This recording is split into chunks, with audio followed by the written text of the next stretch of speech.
If I were the devil, if I were the devil,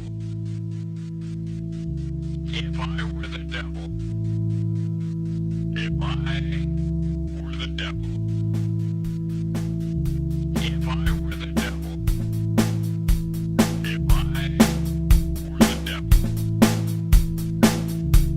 I were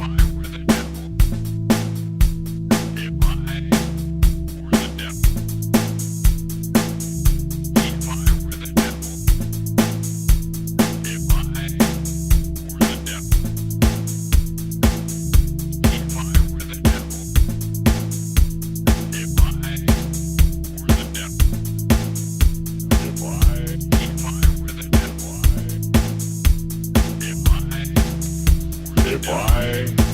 were the devil, if I were the devil, if I were the devil, if I were the devil, if I were the devil, if I were the prince of darkness, I'd want to engulf the whole world in darkness, and I'd have a third of its real estate and 4/5 of its population, but I wouldn't be happy until I had seized the ripest apple on the tree, thee.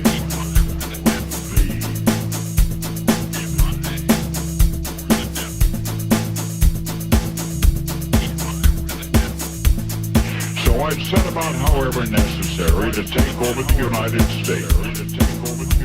I'd subvert the churches first. I'd begin with a campaign of whispers. With the wisdom of the serpent, I would whisper to you as I whispered to Eve. Do as you please.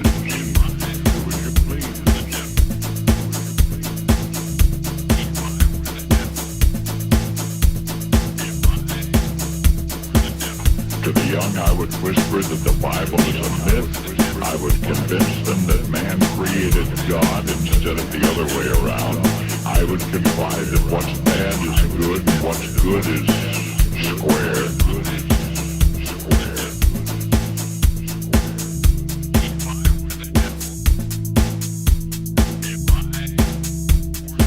And the old I would teach to pray after me, Our Father, which art in Washington, which art in Washington.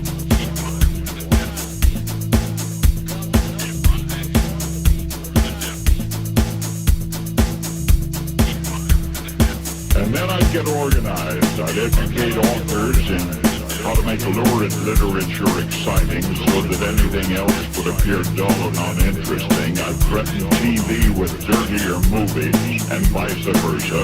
I'd peddle narcotics to whom I could. I'd sell alcohol to ladies and gentlemen of distinction. I'd tranquilize the rest with pills.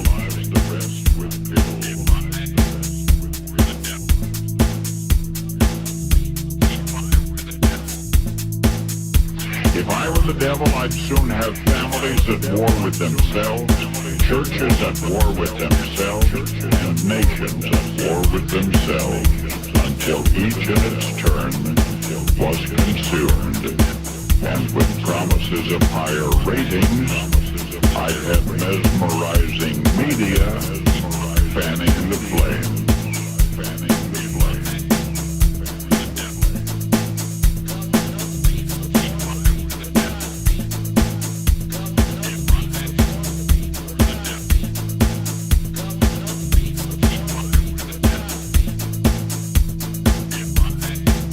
If I were the devil, I would encourage schools to refine young intellects, but neglect to discipline emotions just like those run wild.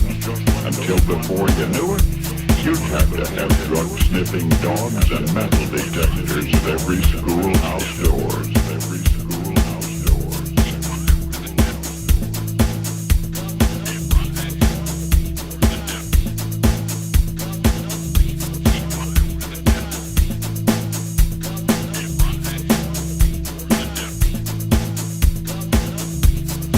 Within a decade, I'd have prisons overflowing. I'd have judges promoting pornography. Soon I could evict God from the courthouse, then from the schoolhouse, and then from the houses of Congress. And in his own churches I would substitute psychology for religion and deify science.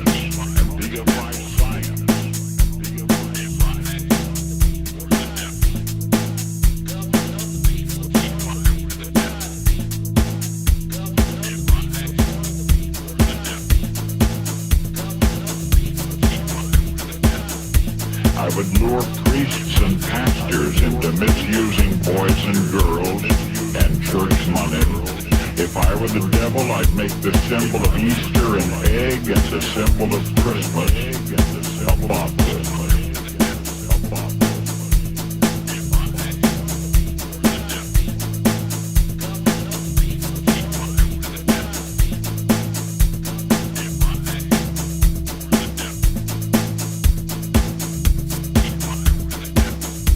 If I were the devil, I'd take from those who have and give to those who want it until I had killed the incentive of the ambitious.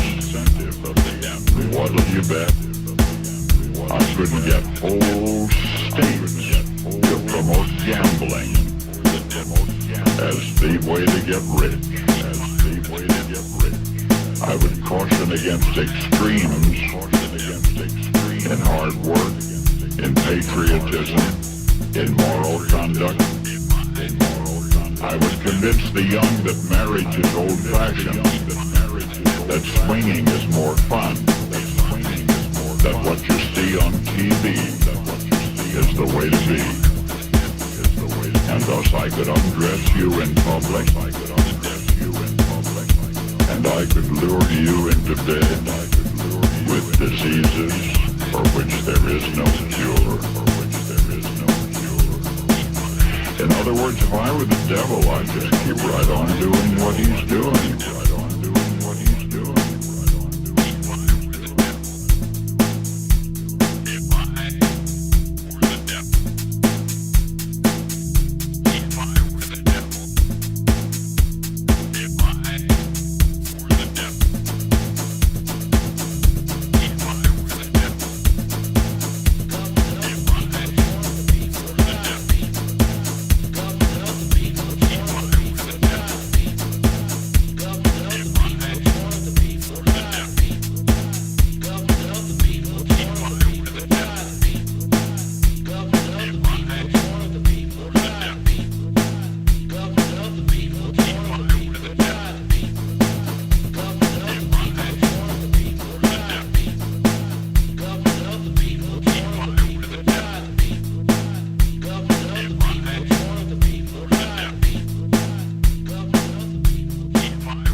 Well, good evening, good afternoon, good morning, wherever you are on this beautiful blue planet.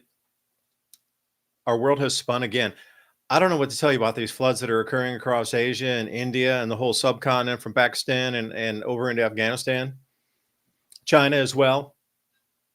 It's just unbelievable some of the things that we're seeing. Like this area called the Punjab, which is half over in India and half in Pakistan. When you look at the map, it's more than 50% blue, like underwater. They had to release dams higher up in India so the dams wouldn't cascade and have running blowouts and, dam failures all the way down. These are some of the largest floods I've seen in 1,000 years in India. 1,000. The Pakistan floods. I wanted to come into that tonight a little bit. The reason they released the water from the dams is the dams were going to overtop, not one, but two, but three, and possibly four dams were going to cascade in failure of losses on top of losses on top of losses. So they had to release the water. It wasn't about, we're going to do this as an act of war. It was about, if we don't release the water, we're going to lose all the dams, and then none of us can have water during the runoff season when it gets dry, when we capture this water, because all these major dams would have collapsed downstream. Now, put this in perspective for a while. These dams have been around for 60 years plus. Some of them are a little bit newer, in the 40s or 40 years old.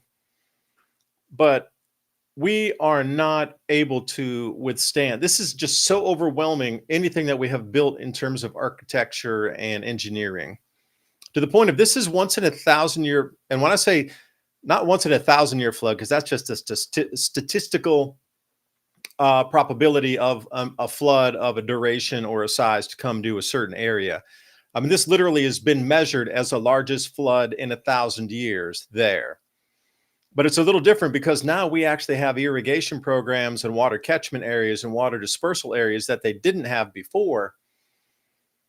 But when we look at some of these things, India and the rice crop there too, by the way, I had done some AI algorithm usage, asking Grok and NotebookLM and ChatGPT to tell me where there was 20% losses in rice production in which country and which area.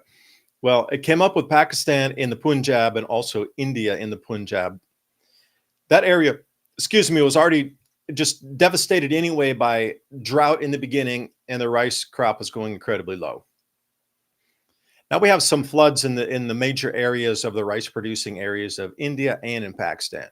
So the numbers that I had of 10% loss globally of rice, that is definitely going to continue upward. The amount of floods, and you should have seen the typhoon that came ripping by Hainan Island over in China as well. Like, this is China, and it's a 5-star island. And what you consider, like, let's say downtown Atlanta, Georgia, or downtown Manhattan or something in New York. I mean, shredded. Roofs were coming off of buildings. All the glass just got broken out. They just got brushed by the edge of the storm. It didn't make landfall, it just rolled right next to the island. But I mean, they were so incredibly damaged. And that flooding, again, it's over the rice areas in China. So I'm just calling a distant early warning. Like, the major rice producing areas have just taken such a devastating, I mean, biblical is not an understatement in any way, shape, or form, end of season blow to the rice production. Yeah, that's it right there. Laki came over, and Laki is, no, that's not it, because that is going up toward Laos, and then the Hainan Island, it actually brushed to the south there. Now, I was in Thailand one time, and something very similar. The typhoon came over Vietnam and Laos and rolled way up into northern Thailand, and they had several dams collapse. And it was one of the most scared times of my life, actually, because we were along the river, but the guest houses we were staying in, those bungalows back then, we're talking many years, like 20 years ago, maybe more even, staying way down to the edge of the river, right where it started to come off the river, and there was bungalows on stilts, and the view was better for watching the sunset versus being way low. So we're kind of up on the stilts a little bit. And I remember going to bed that night, and they were calling about floods, and I heard the thunder, and I swear to you, the earth spoke to me that night. I kid you not, the earth spoke to me, because I knew the floods were coming. I was looking for some sort of indication or some sort of warning or something. And it was this deepest growling, like shook my inner organs of thunder rumble. I mean, I kid you, I haven't experienced thunder since that. It was so deep and just so awakening. And if you were aware that it was coming, and I knew that was my signal that the floods are coming. So when I packed my stuff, moved it even to higher ground, and then it went up to the road, because when you stepped down the road, down some steps, and came to this area on stilts and bungalows. But there were other people that were right on the riverside. And when I say creekside, I mean, that's probably like 50-foot wide creek, like 3 feet deep. But the river valley itself that was there in Pai, this place called Pai in northern Thailand, this thing's like at least half mile in some places wide, quarter mile wide. And then where the bridges come, it kind of tapers in like an hourglass. And my recollection of a flood is like, oh, it'll just go up. Or I woke up just at the crack of dawn. My buddy Roger was over in the next bungalow, and We were just waiting for it to get light because I didn't know where to move or what to do. And I was just wanting to see the flood. And I was like, oh, it's so exciting to see a flood. As soon as that crack it on, when it gets light in the morning, you can just barely see it. Then suddenly it turns on where you can see everything. Where our bungalows were, where people were, it was completely underwater. And as far as you could see was water. I mean, I physically started shaking knowing those people were down there. And they had, some of them had run out. Some of them didn't get out. They got floated away and stuff. People that were staying in the middle in the island out there, was sort of island, a grassy island out there between this thing about halfway to the next riverbank. That was all completely washed away. Never knew where those people went to. They all said nothing, only like a few tourists died. That's bullshit. Like 20 or more, at least just in the area where we were not there anymore in the morning when we got up. I was so visibly shaking from that flood that I still remember that to this very day. I even kind of my skin like get goosebumps on there. Like to wake up and see that ferocity and that giganticness of a flood. I thought it would be a little bit wider than the creek. Dude, it was a quarter mile, half mile wide, like 30 feet deep, just rolling. Broke down the bridges in town. And it was the only reason it did that is because all the dams collapsed further up. Like that typhoon came into that exact same trajectory right there. If you're in northern Thailand and you're listening to this, you're going to get one of these mega floods coming in up there, northern Thailand, Pai, Mae Hong Son, this whole area up there. And Mae Sai and Mae Sot have incredible floods as of late as well. So if you're going to look for massive floods, please be careful. This is the kind of magnitude of things that we're seeing. But the reason I bring you that, Thailand's a major producer too. Laos, major producer of rice. Vietnam, major producer, and they're just getting super soaked and their rice crops are going to get damaged. I wouldn't say totally destroyed. So the reason I try to frame this is the social unrest and the civil unrest kind of areas to look for first are going to be where rice is consumed most as a staple crop.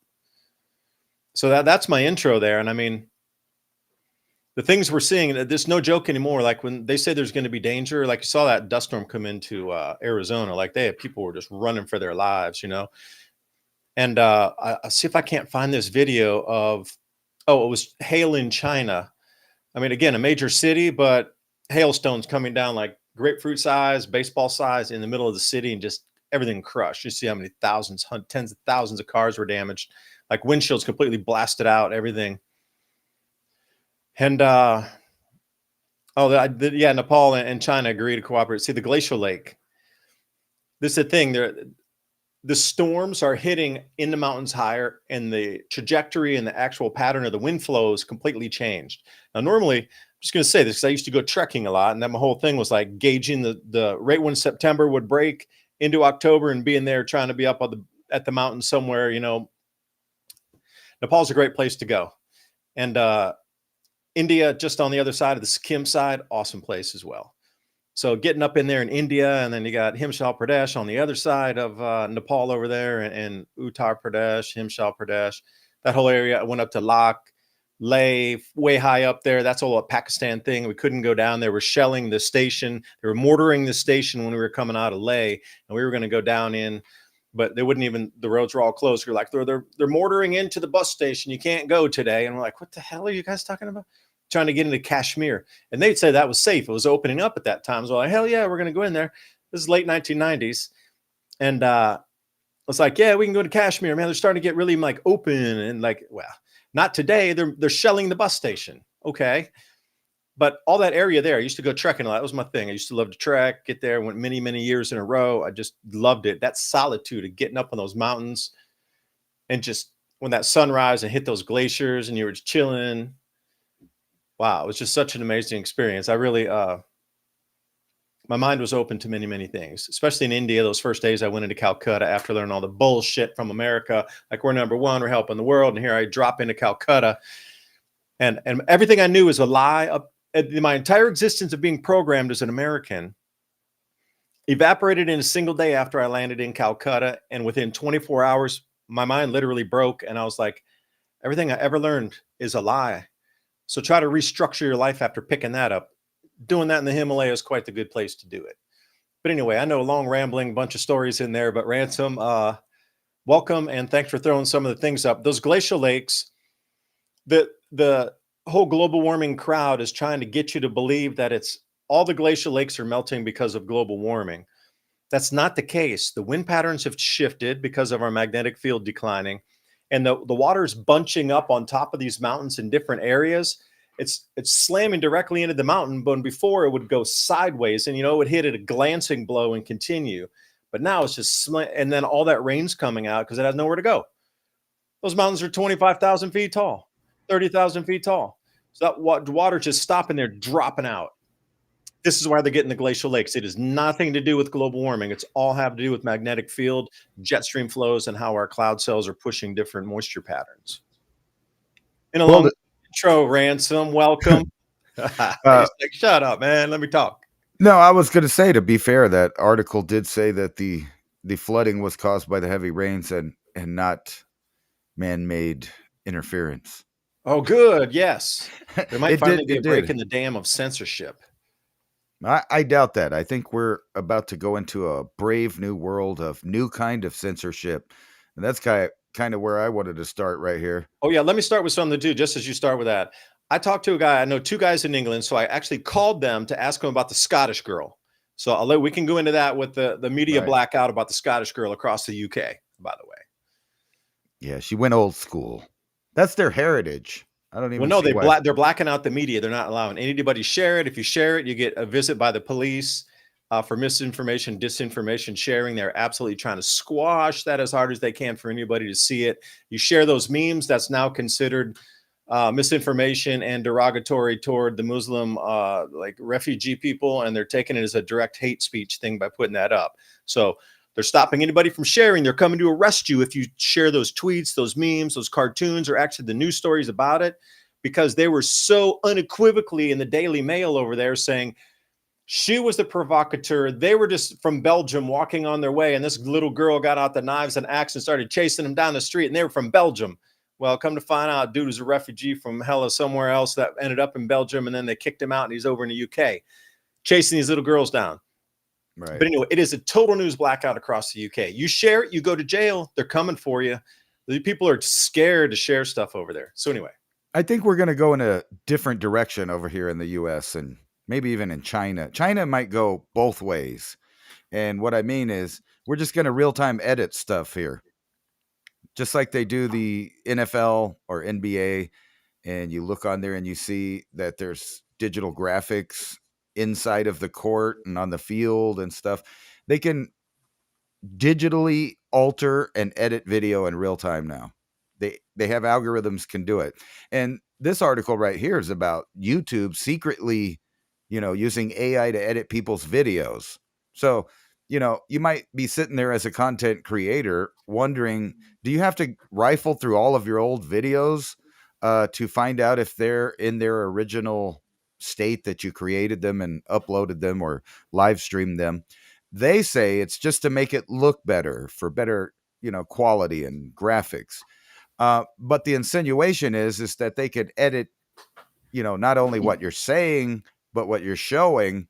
And when it comes to those culturally sensitive things in Europe, it's like, you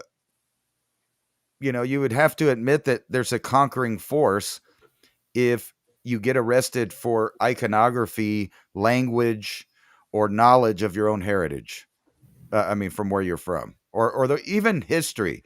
Let's say not even heritage, because people get sensitive about that. Let's just say the way things actually were in history is subject now to debate and editing, because they don't want to hurt someone's feelings that has now populated. And we talked about this before. Whenever you have a country that inputs the same amount of people that live there, but one demographic is old, infertile, having sterility problems. They only intended on having one child so they could concentrate their wealth on them. And then you have a population that is very fertile and very productive. And in 20 years, you now have an alternate population. And they're just going to basically democracy your way out of there. Because that's what it is. It's mob rule, democracy. And it seems like in the UK and several European countries, they're scared of the occupation force that they're about to have to admit is there. And especially as things deteriorate geopolitically around the world, they need to get a cinch in on this information. And this is how they do it. It's real-time editing. Or like, YouTube's claiming it's just to make you look more beautiful. It was just to make your videos nicer looking. Don't worry, we won't use any of that other, technology that's out there to do that. And then you go, Yeah, let me show you there. And again, it's so funny because all these memes are coming out going, we couldn't get our trash picked up. And then we put the English flag cross on there and they came and pick it up immediately during the day. We couldn't get our potholes filled, but we painted the English flag in a pothole. Whoa, they came out in 5 minutes and filled it in. The street's flat again. I couldn't get the sofa taken away for 3 weeks. I painted the English flag on it. It's gone by the morning. Yeah, that's like the joke about the guy that's in prison and he found out his dad wanted to dig up some roses, but he couldn't get a permit to do it and couldn't afford the backhoe and all the stuff. So he just called the FBI and said he buried a body there. And then sure enough, the FBI came up with a backhoe, dug it up, and didn't find nothing. It's a joke, but still, that's like the same thing. Hey, you just trick them into doing stuff your way. But it's all going, bizarre. I'm sure you've heard about the latest in drama in the U.S., so we don't need to get into it. But what's important? Yeah, the weakest of minds, the weakest of humans do that. I mean, right. Yeah. But this is the actual, kind of point that people are missing is every time one of these events happens, it gives the establishment more excuses to use their toys and their tools in a program that's going to happen whether you like it or not. So why not have incidences that you could use to push this agenda? And this agenda is basically a massive surveillance system like the Dragonfly in China, but for Americans. First, it'll be, pushed to you for your safety, of course, so they can threat identify and detect things. And this kind of goes to what you were just talking about. You're going to have to, switch over to an altered behavior to trick the AI. What are you looking for when you're web searching things? You may have to parallel research, meaning look for things that you're supposed to and allowed to, so you can milk information about stuff you don't want cataloged in your metadata. And it seems to be weird. If you remember back in 2001, we put all kinds of weird ideas in the government's head, I guess, so to speak, that everything was a potential terrorism activity. Wearing a hoodie, having a backpack, having bumper stickers, missing a finger. Think about all those people that have missing digits because they work on the farm. And I've met at least 10 people like that in my life that are missing fingers from work, like a silage machine cut it off, or, they were working on something and it came back on, things like that. And things happen on the farm so fast, like no joke. If you're going to be helping people grow food and you're like, I'm going to go work on a community farm, I'm going to work a farm. That's no joke, man. These machines are big, they're heavy, and what they're picking up looks really light for you, but it's like 1,000-ton round bale of hay. It falls on you, it breaks your legs. Right. Like things happen fast. If that hydraulics comes down and you're in the wrong place, if that metal hits you, you are going to lose limbs, one step, fingers. Yeah, they're always caught and stuff, aren't they? Right. And one misstep with stump removal and boom. Yeah, right. Tannerite, baby. We just got on a list. Wow, I'm just joking. Stump removal company.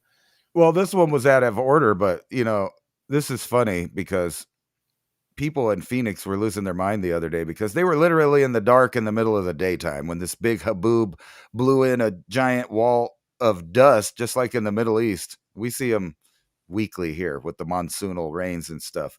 But the rain came after the dust came in. I watched that whole long video. Right. It was like it's a real sped up one, but then it poured rain after the dust got blown through. Right. That happens to us storm.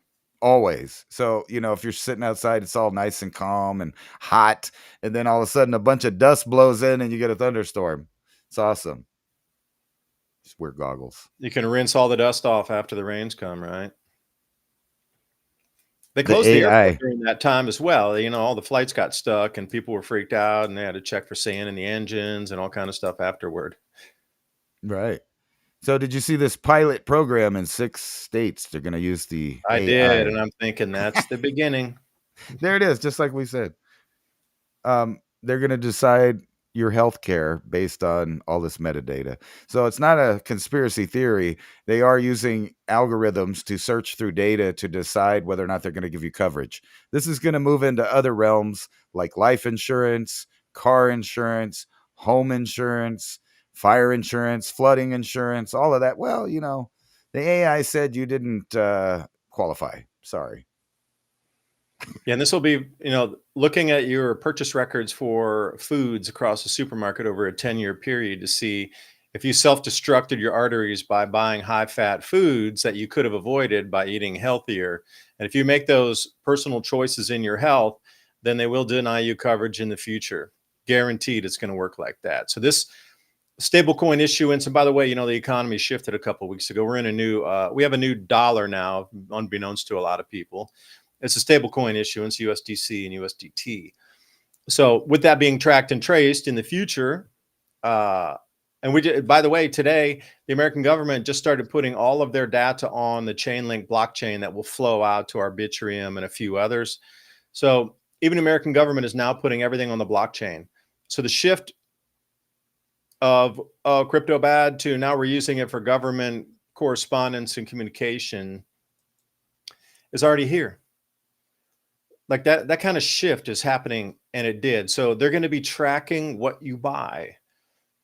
And that is being fed into an enormous amount of different databases compiling data on you.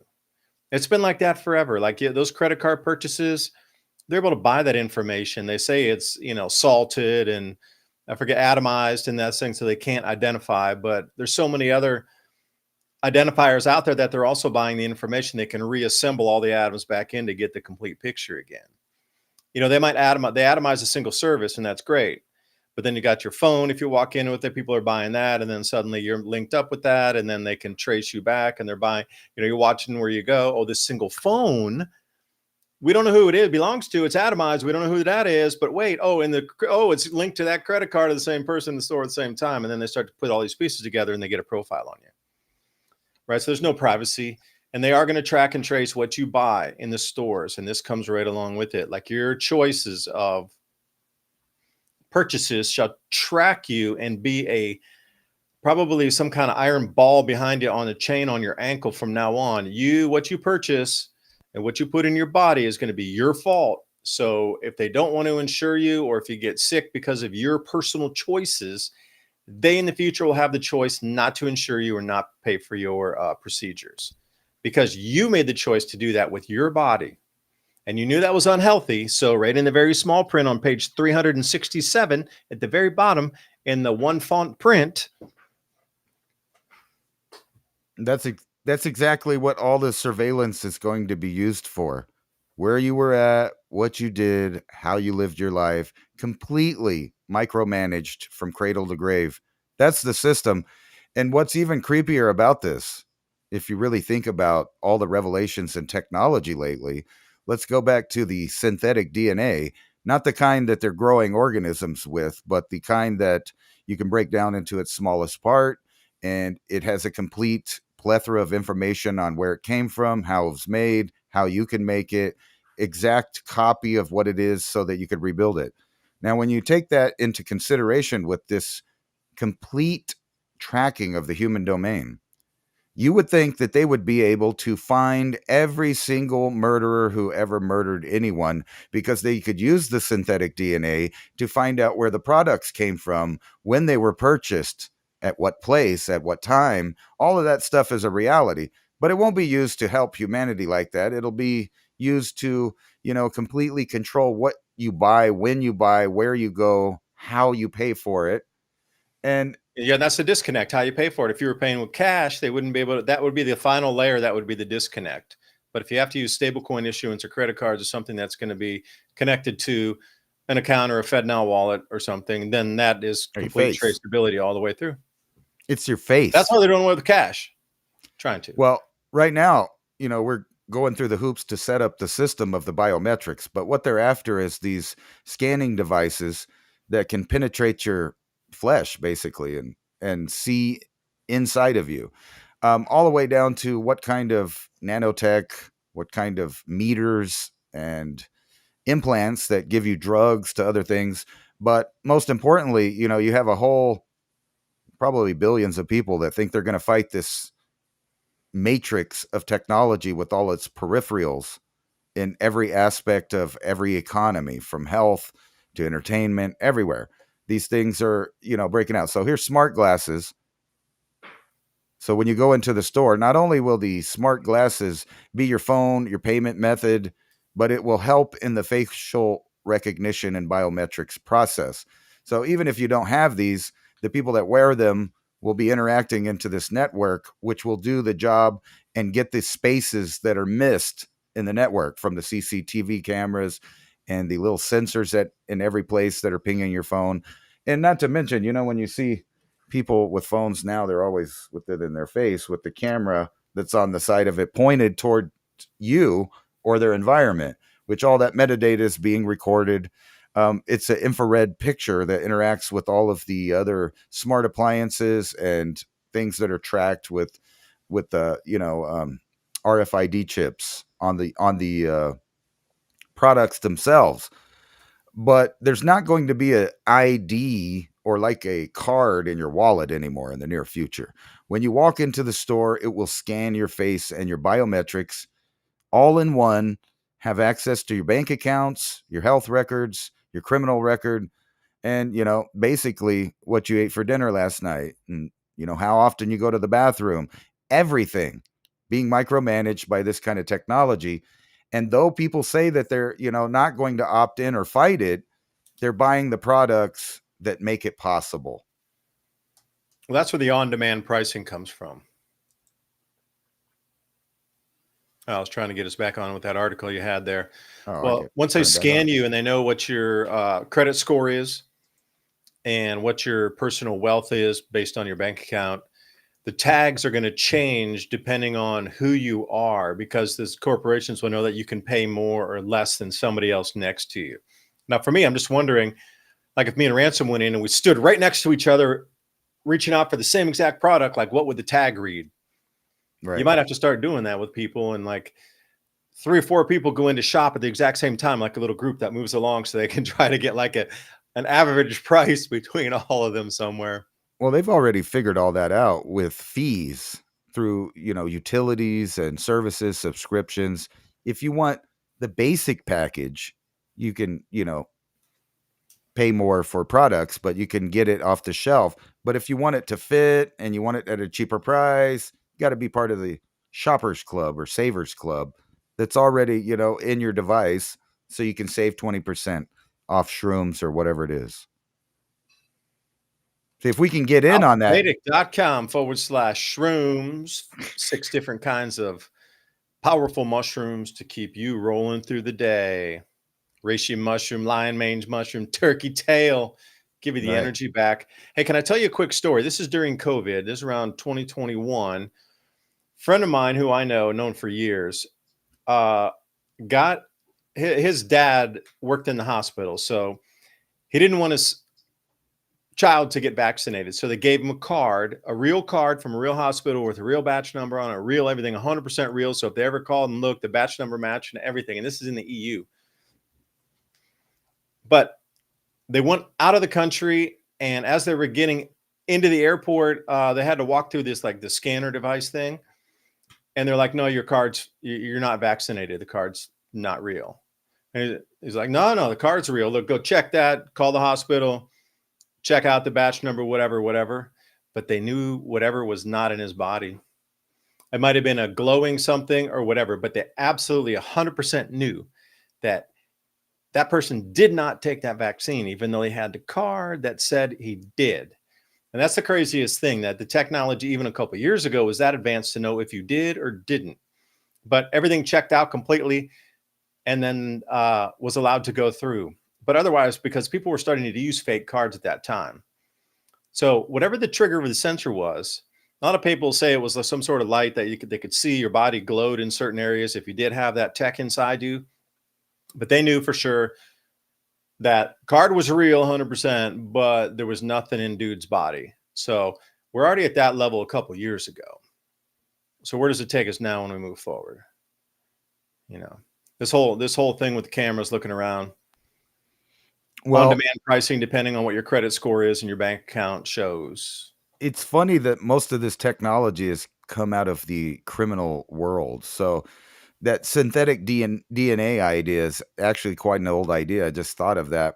They used to spray DNA marked invisible infrared paint on people that used to rob banks. That program didn't last that long, or at least people stopped talking about it. I'm sure there's some sophisticated banks that still do that, or, high-end retail stores or car things, but they spray this mist out. It gets on the criminal, and it has a DNA that says you were here at this time. And they could be using that technology all around you right now, and you would never know that. It would be the same technology you're talking about. They would have a scanner that would scan you, and a signature from a specific product, area, or I don't know, substance that you may have or not have within you will mark on that sensor, and they will know that that's going on. And the technology is so wild, it's hard to think of all the different avenues that you could use it for. Just like a hammer, everything you come across is a nail. The algorithm can just be changed to do a new task, like anything. They can find out what you've been eating, what stores you shop at. And, you might be sitting there wondering, well, why do I care if they know all of that stuff? It's the point that they're moving over to this new system right in front of you, even though it seems to be invisible because people are distracted with news or entertainment or prices of things, which circles around why is it important to you? This is a slave system for a prison planet where you don't get your choice to decide your future, not your your nutrition. I mean, your medicine or your day-to-day choices on where you go and who you associate with or what kind of ideas you can have, which circles back to this Scottish thing. It's going to have the Streisand effect to the point that, and we'll get into it in a minute. What I've been watching and paying attention kind of less on the global interaction between countries and more of the local interaction between factions, because that's where the world war actually will start and has traditionally started. It starts by smaller factions, which the larger governments use as excuses to do military actions. So when you're scanning through Europe, especially like I've been paying attention, the people in the UK are going nuts with their flag program. They're putting the flag on everything, like you said. They're putting it on buildings. They're painting it. It's like a graffiti thing because the state or the country that they were in decided that their own symbols were hate symbols and therefore illegal because they might offend somebody. And then in Ireland, you have them burning down everything left and right because they're, kind of sick of situations there. And then over in Scotland, you got this situation brewing about protecting children. And not only that, but traditional cultural roles of things and ideas that once existed. If you remember, the Scottish were actually the original 1776ers right before the colony started. And matter of fact, that was probably a plan by the British Empire to get rid of or outsource all the middle-aged or military-age men and get them off the land. This program has been used before in the colonization of the United States. So Britain had a big problem with the factions of the Irish and the Scottish and the Welsh all wanting to be independent people that kept their heritage, their lands, and their ways. But eventually they all crumbled under the British Empire. If everybody remembers, the Scottish fought and lost their independence against the British, but then the answer to that was mass migration into the Americas. Now, if you think about that same concept, that's exactly what's been done with the Middle East and Central America. But over here in the Americas, we've done a reversal. And I think that's because the plan here, the secret plan, is that before World War III starts, we have to control every country from Canada to the Panama Canal. We don't care about South America. It's kind of irrelevant for purposes of domination or empire at this point. Maybe in the future, but right now, it's just a resource that all of the other countries are kind of using. Russia, China, the United States, they all have their tentacles in different countries down there absorbing resources. But we're getting there to World War III. And it's just a That's the slowly land. encroach of little events that don't seem big that are piling up over time. And what's happening in Europe is happening in the Americas, and I think they're ignoring it. I don't know if you caught that today, but a literal fist fight broke out in the Mexican Senate where they're dividing into two parties: pro-U.S. intervention to the cartels, and the people that are more friendly. It's funny because the areas with the biggest cartel presence are the people that are saying, no, we need to keep our sovereignty. We got to keep them out. So they literally started fist fighting on the floor of their government in front of the world to see, because the pro-U.S. intervention people wanted to speak and the ruling party did not want to let them talk. So they cut them off, and then they got in a fist fight. It's getting crazy. That happens in Taiwan all the time too. If you look at Taiwan politics over there, yeah, like one party will try to block all the doors so nobody can come in and speak, and then they'll vote, and they locked everybody out, but they had enough to vote and pass. Now, I want to say one thing about the land is one thing, and what you described there, Ransom, is perfect explanation for it. But another thing that the U.S. needs to lock up is the financial behemoth and absolute juggernaut of the United States continuing with the global economy as being number one, and no number two anywhere in sight, looking way down there. Now, the way they're doing this is the stablecoin issuance. Now, you know what a figure 8 or an infinity symbol looks like? Now, wind two of those together, and this is what the new system is entailing. So this is really where I believe fortunes are going to be made. And you can also see once this starts to chug along a little further, it's already all in place anyway. It just needs to get the financial push behind it, and it will be. So here's how the system is set up. For those of you who didn't know, our economy and our money changed 2 weeks ago into a stablecoin issuance.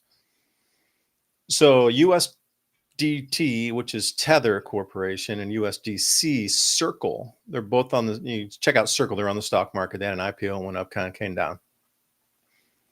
For them to be able to issue dollars, like a dollar-backed equal stable coin, $1 equals one of those.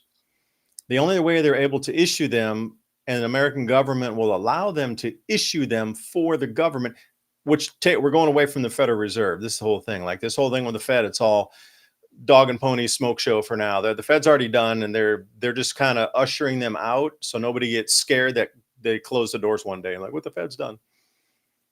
So for the Circle or Tether to mint and produce new $1 equivalent stable coins, they have to have backing behind it. Now, it can be U.S. Treasuries or it can be gold. Now, both of these companies have enormous gold reserves. But the new thing is they're going to be buying 30-day U.S. Treasuries. That's the backing behind it. So Tether will come out and say, we need 10 billion in U.S. Treasuries, 30-day notes. And then they will issue 10 billion US dollars of stable coins on that.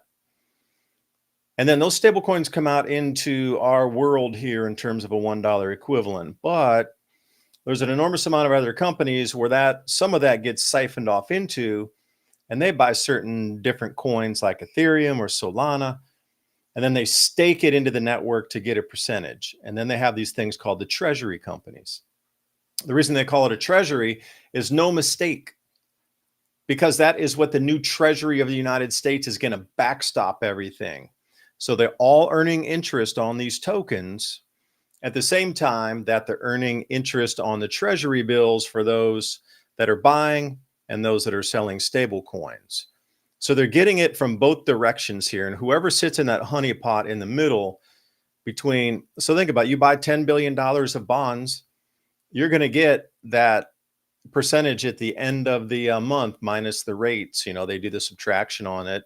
And so that 10 billion, you might have gotten it for 900 or 9 billion, 900 million, and you keep the extra 100 million in interest. That goes to the company itself. They're the ones who hold the treasury bonds. And then next month, they have more money to reissue and push back in, say, hey, we got 10 billion and 100 million this month, so we're going to issue that much in stable, and it comes out. And I don't know why I just lost my mic, but there it's back again. This is the way it's going to work.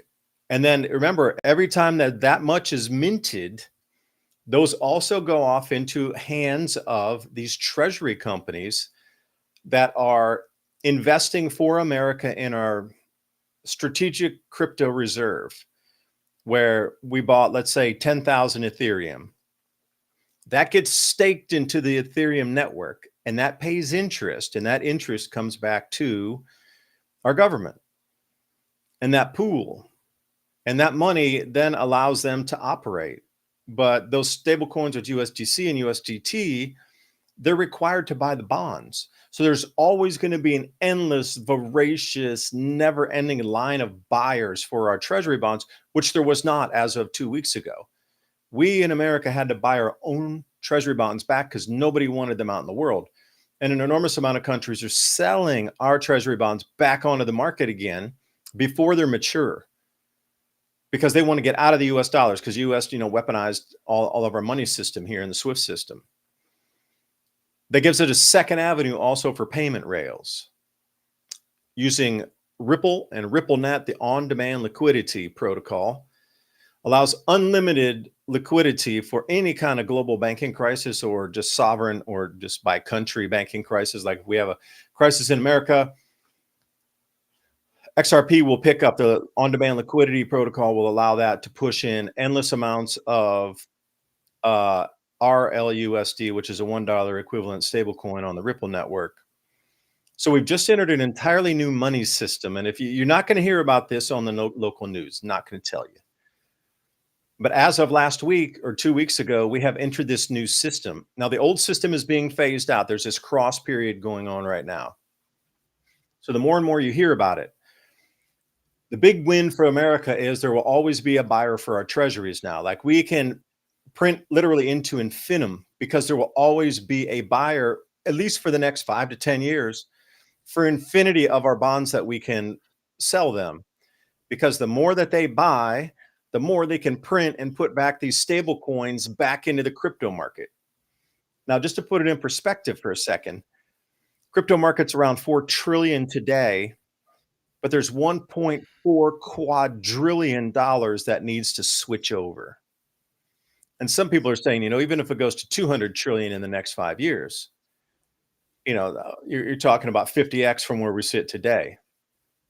So the beneficiaries of that would be whoever's holding Ethereum, Solana, Arbitrum. There's a whole bunch of people that are Ton and Tron, and everybody's getting into these treasury companies to stake on the networks.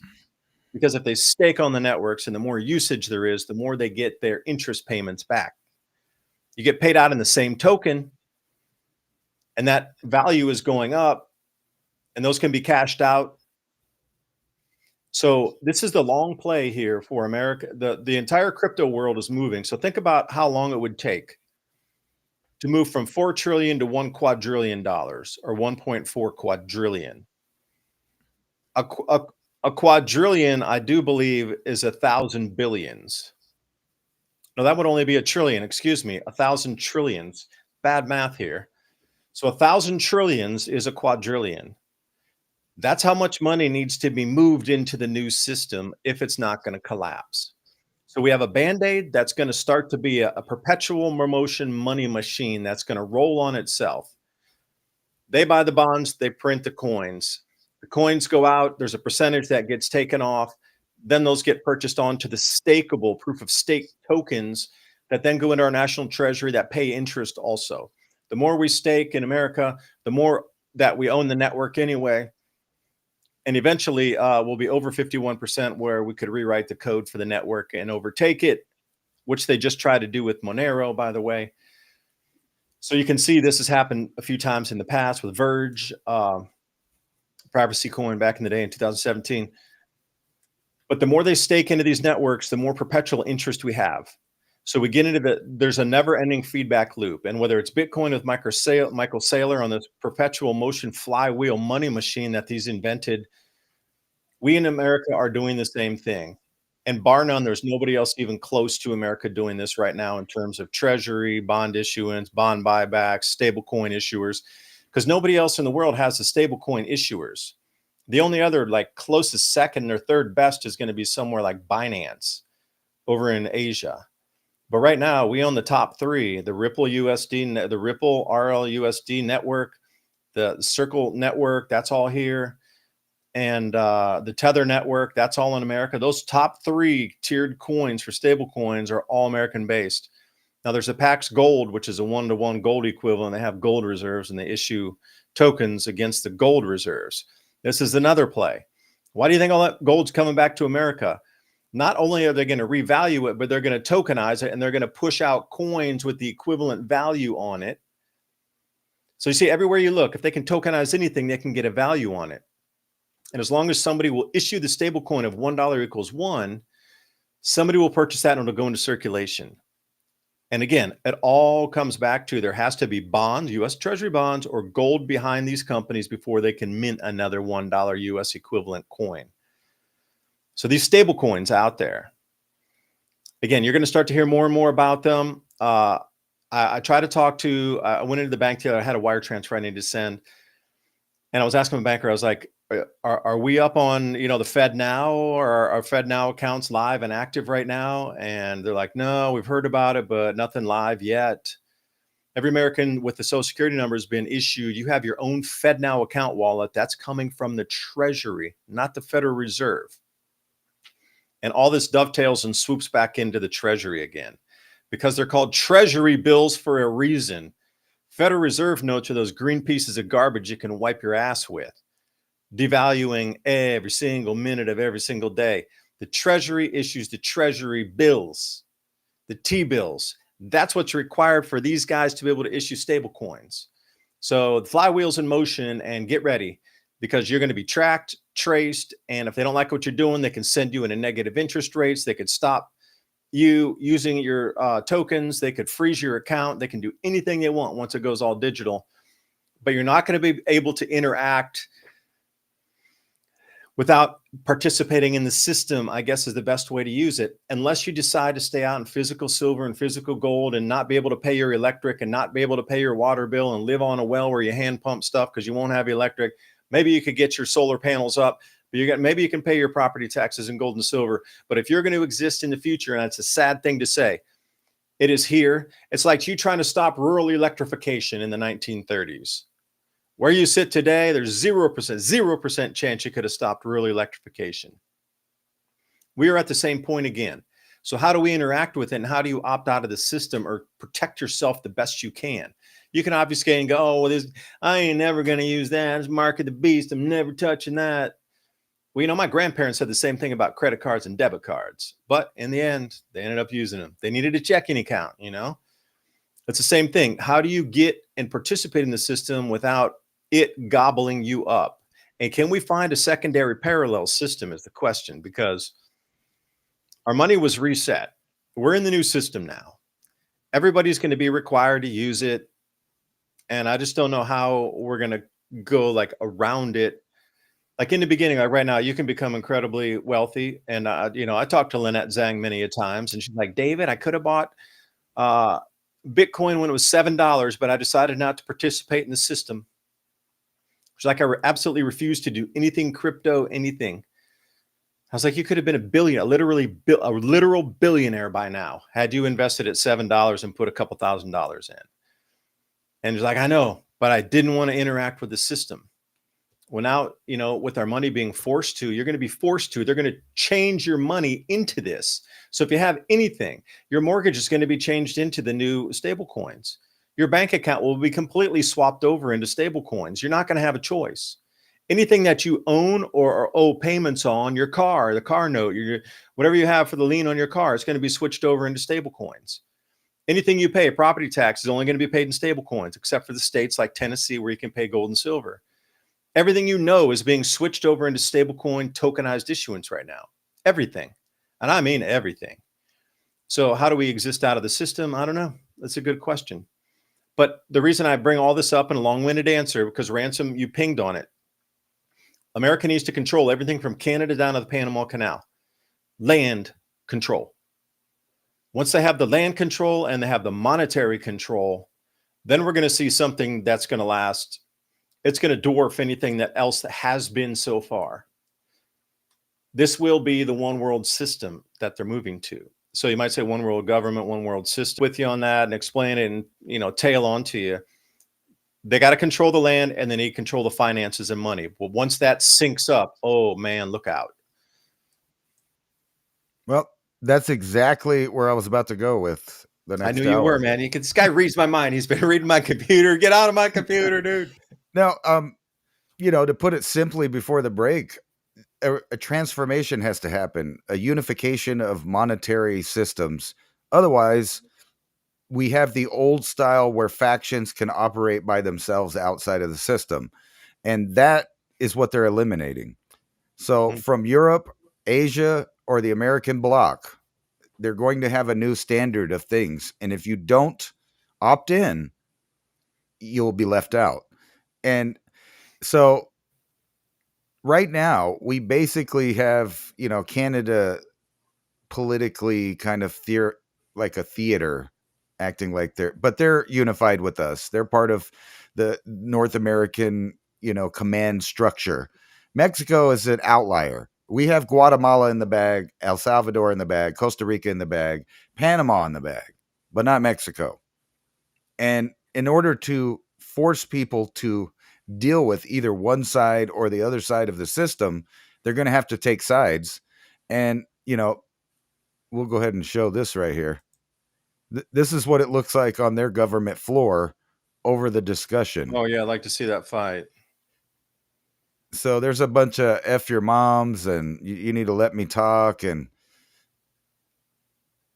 it's going to split down basically whether you're pro-US or pro-cartel. And it's developing into that narrative very fast. And it either means two things: a weird semi-undeclared war with the Mexican cartels, where we bomb them, we put feet on the ground, or Mexico itself devolves into civil war. And in order to control one side or the other, they have to opt in to the ruling monetary system, which will be, you know, one of these American-based coins, money, whatever it is. It's not going to be the dollar bill. No, everything kind of leads to. They'll leave the name the same, though, not to scare you, though. They're going to leave the name the same. Right. And again, you know, that's a perfect example of what just happened there, that fight. Like, these things are going to start to happen more and more in our society. So as soon as that starts and somebody's coming at you, you got a chance. Win, lose, or draw, man. You got to go, because they're going to keep coming and coming and coming.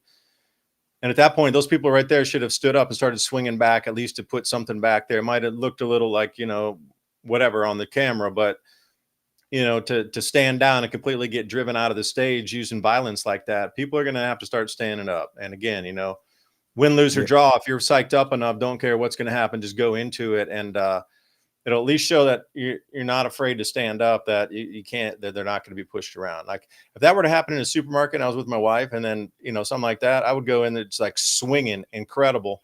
I might lose, don't care, but fighting back, they're going to stop. It's going to push them back. They're, oh yeah, this guy not going to, it's going to be the way it is. I just, you know, I see that and I go, why didn't those guys start swinging back? And they'd always kind of all backed off the stage like that, you know? Well, you know exactly what I'm talking about. Basically, what you saw there was the head of the Senate try to put his hands on a guy that they just cut off that was going to talk about the cartels, but he told them no.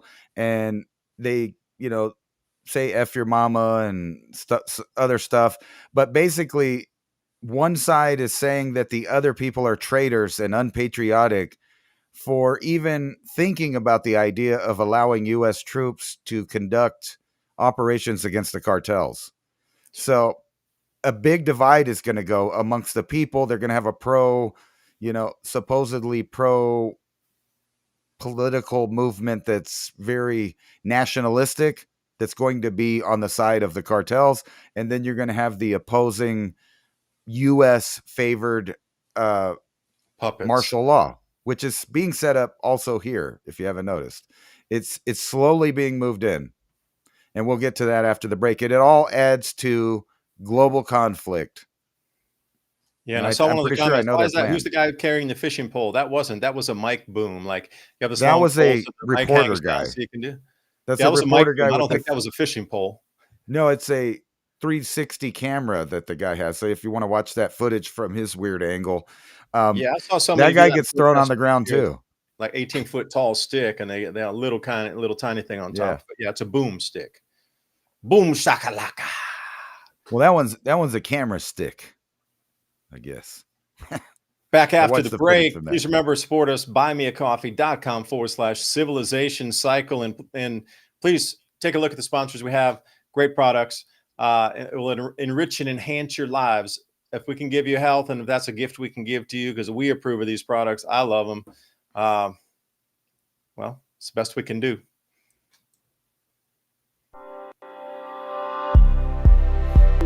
Introducing Perform Light. Perform Light helps support your body's performance from within. This plant-powered electrolyte drink helps you be the power plant that you were meant to be. Unlike most electrolyte products in the market, Perform Light is more than just a sodium, potassium, or magnesium-containing electrolyte formula. It is bioenergetic nutrition. Perform Light has a full spectrum of minerals derived from pure, natural seawater, so the balance of electrolytes in Perform Light is the same that exists in the body, making the nutrient load more bioavailable. In addition, Perform Light contains a blend of 31 powerhouse vegetable and fruit concentrates and herbal extracts rich in bioflavonoids and antioxidants to enhance energy and oxygen utilization naturally without stimulants or sugar. And of course, Perform Light is powered by VNI's proteasome technology for rapid and sustained absorption of its nutrient payload. Better absorbed minerals means more electrolytes to promote the essential electrical functions of cells in your body. Unlock the power of your mitochondria. Harness the energy of your cells. This is nutrition that gets in and energy that comes out. Feel the energy. Be the energy with Perform Light.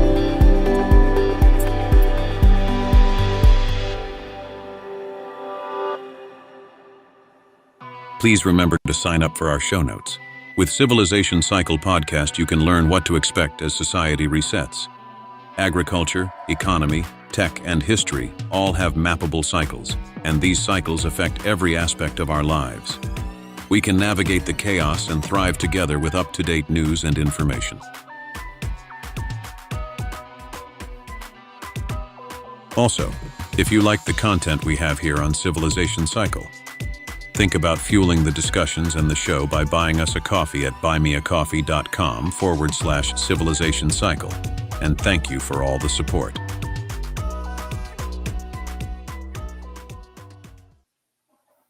The obvious question, are you on shrooms?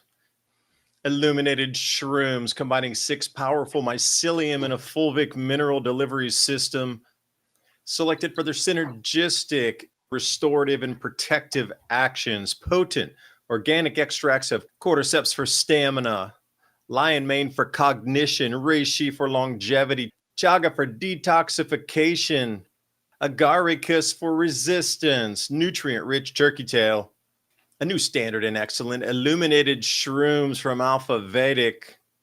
And please remember, ladies and gentlemen, every purchase you make helps keep this podcast on air, bringing information just like this, because we're at this critical juncture right now in our civilization, our society. We need to share information more than ever. We need more solutions than ever. And sponsors like Alfa Vedic keeping us on air just like this, your support to them helps support us, because we need to go through this together. And the more discussion and the more solutions, the easier it's going to be. So please remember, that link's in the description box below. And are you shrooming? That is the question, not tonight. But these are the healthy aviaretic mushrooms that help to detoxify and also energize, because think about all the things that are around in our diets. Because I wanted to talk about farming here for a minute coming up. And let me see. I do have a couple articles up for us here. If I can share the screen here. Oregon farmers are under threat now. So here's the latest in a bevy of different things going on. Oregon farmers' land use are squaring off with farm stand rules. Now, it's a long title to say that The government woke up and told everybody, you are not allowed to have any more pick facilities on your farms. No more pumpkin patches, no more corn mazes, no more communal farm dinners, harvest festival, or school outings. In addition, they are removing all permits for anybody to sell the produce in front of their house, in front of their farm on the rural roads. It's popular here in Tennessee also.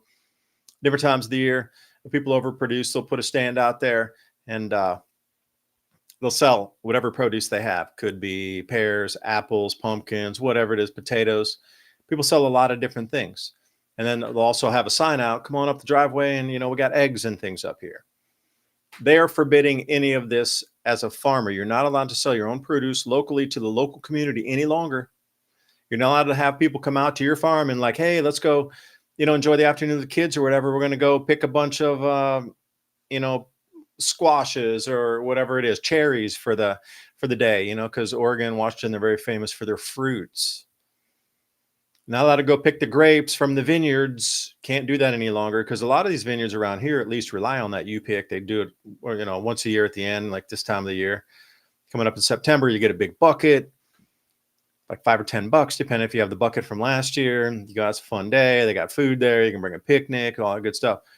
They rely on that for people to buy the food and maybe buy some wine, and then communal farm dinners too. Like if you're going to create the food and produce the food on your own land, you sure as hell should be able to produce it and cook it for people and have them come out and they pay a fee, and then they can go around and see how you grow the food, even help maybe pick some of it. I know a lot of the farmers do that. They actually get to pick it, the food. You pick it yourself. They're the food that's going to go in your dinner. And Oregon's saying that's no longer allowed. And to bring a school class out to a farm to let them see how farms work. Hey, got the cows. Hey, we got the chickens. Hey, we got the pigs, the ducks, the sheep, the baby goats or whatever. Not allowed to do that anymore. And I'm just wondering why they're rescinding all of these farm stand, business applications, anything, especially the U-picks because pumpkin patches are big and it's coming into the season. And again, just before the largest amount of earning for the year comes up during this time, they decided to tell everybody no more farm revenue for you. And again, this is the busiest time of the year coming up for all these farms. It's harvest season. This is when an enormous amount of people come out for these farm activities. So as a farmer, your largest revenue making time is now through the end of the year. And if you're able to bring people out that'll buy tickets and do all these things, they absolutely just gouge them at the very worst possible time on purpose to slash their revenue to possibly make them go out of business. Because in Potter Valley in California, they just turned off all the water to the ranchers, and those that were growing crops have no more water to the end of the year, but they were going to harvest next month. So the same things happened twice in very close locations up and down that coast, where they absolutely are just ruining farmers on purpose and destroying our foodstuffs. So thought I would start you there, Ransom, bring us on for the second hour. But how is it that there's a concerted all-court press to destroy our food supply and absolutely bankrupt farmers on purpose? That's where we're going. In addition to everything else is happening, this runaway food inflation and destroying the very centers that could reduce our food prices. But they did the same thing in the Great Depression, did they not? They burned corn. They told farmers not produce. They had massive fields of veg and different, and they paid the farmers more to till it under than to put it on the market or give it away. They weren't even allowed to give it away to people for free because, they used to have those large groups of people moving around. They would set up sometimes more permanent encampments like the Hoovervilles and thing. But there were large tent cities and encampments that moved from place to place. There were big ass signs out there. Men, keep moving. There's no jobs here. Keep moving. And they would have sheriffs standing there with guns going, keep going down the road. During our 1930s. And there was hardly anybody here in the country. And there was way, way, way more food. And everybody knew how to do basic skills. And they still were at that like incredible deprivation period. And to have us chill under our crops we could have given to people, that's just a travesty. but it seems like the same thing's happening again. So I'm going, are we seeing the same thing again, but in reverse this time? Like they're going to reduce the food first as the economy comes in, because in the Depression, it was the economy crash first, then the food. So I think it's reversed this time. I actually think that the food issue is a necessity to the plan of switching over to the new matrix. We'll call it that. And the reason for that is because, we were just talking about the things that lead up or could lead up to a global conflict, and the way that they're going to use money, technology, and redistricting, so to speak, to control the people. Part of that is where the food grows, obviously, when you're doing that. So if you're fighting factions that have interests in the food economy, let's say avocados, corn, rice, wherever it's at, you can pick Asia, you can pick over here. We're about to see a whole new thing set up. And this is kind of where I'm going with this. So let me put this on here. We have this potential, threat. The comets come, the aliens are coming too. Right. Well, I can even get to that too in a minute. There's pus-filled rabbits and there's radioactive shrimp. Get the lawn chair out. Right. Aliens are coming. This is nothing more kind of than just a little, crap talking amongst leaders, supposed leaders right here. So it says Russian threatens to march on Paris as all-out World War III fears up. And this is due to the French president saying that he would send some kind of troops or money or reinforcements or whatever to Ukraine. But the fact is France is basically a failed state right now. Along with some of the other more prominent European nations, they're having their own internal strife that is about to ignite into a powder keg. And I'm going to try to get all of these ideas we've been talking about into a linear idea. You were just talking about crop destruction on purpose, and how they used to use that within the boundaries of conflict and war. Well, we're entering into a new phase of, if you haven't seen, Kiev the other night was pounded by large drones. And I've been talking ad nauseum for the last couple of years before this actually became a reality about the kill bots, the AI. And here's one for you where this fits in. Well, that's the wrong one. But anyway, yeah, this is what we talked about last week, but more so AI is making doctors basically dumb so they can't do their job. But this is happening in other fields. And here's this interstellar object caught emitting mysterious metals that suggest technological origin. So basically what's going on with that, the aliens possibly are leaking off or bleeding off pure nickel particles off of this object, which seems to be of a technological origin, or at least that's our understanding of how you can get that pure nickel or aluminum or any of these other things that we might find that, by the way, are superconductors too, once they're in their pure form, but we're unable to do that. So we have to make different alloys. Yeah, that's the word I was looking for. This thing's emitting light also as it's coming toward us. It's kind of there's a couple anomalies with this thing. Again, I know they're going to milk it for the fear factor.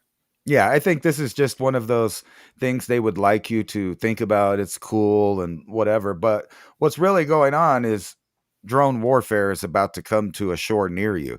And this is how that they're going to deal with these internal strifes that are developing all over the world. But you were just talking about the destruction of crops and how they use that for warfare. So this machine, basically, it's an old school machine there. You could just pull it out. And it wasn't but a couple of years ago that we were talking about the exponential, basically new arms race of drones and anti-drone technology. So these are panels that they just wipe out every drone in the sky. So a swarm of drones comes up. This will knock it out of the sky, all of them. However, if your new economy is based on AI bots that are lasering out the weeds and getting the crops or getting the apples off the tree or the weed out of the fields, any of that, This same device can be pulled up to a neighboring nation and turn off their farms. Boom, gone.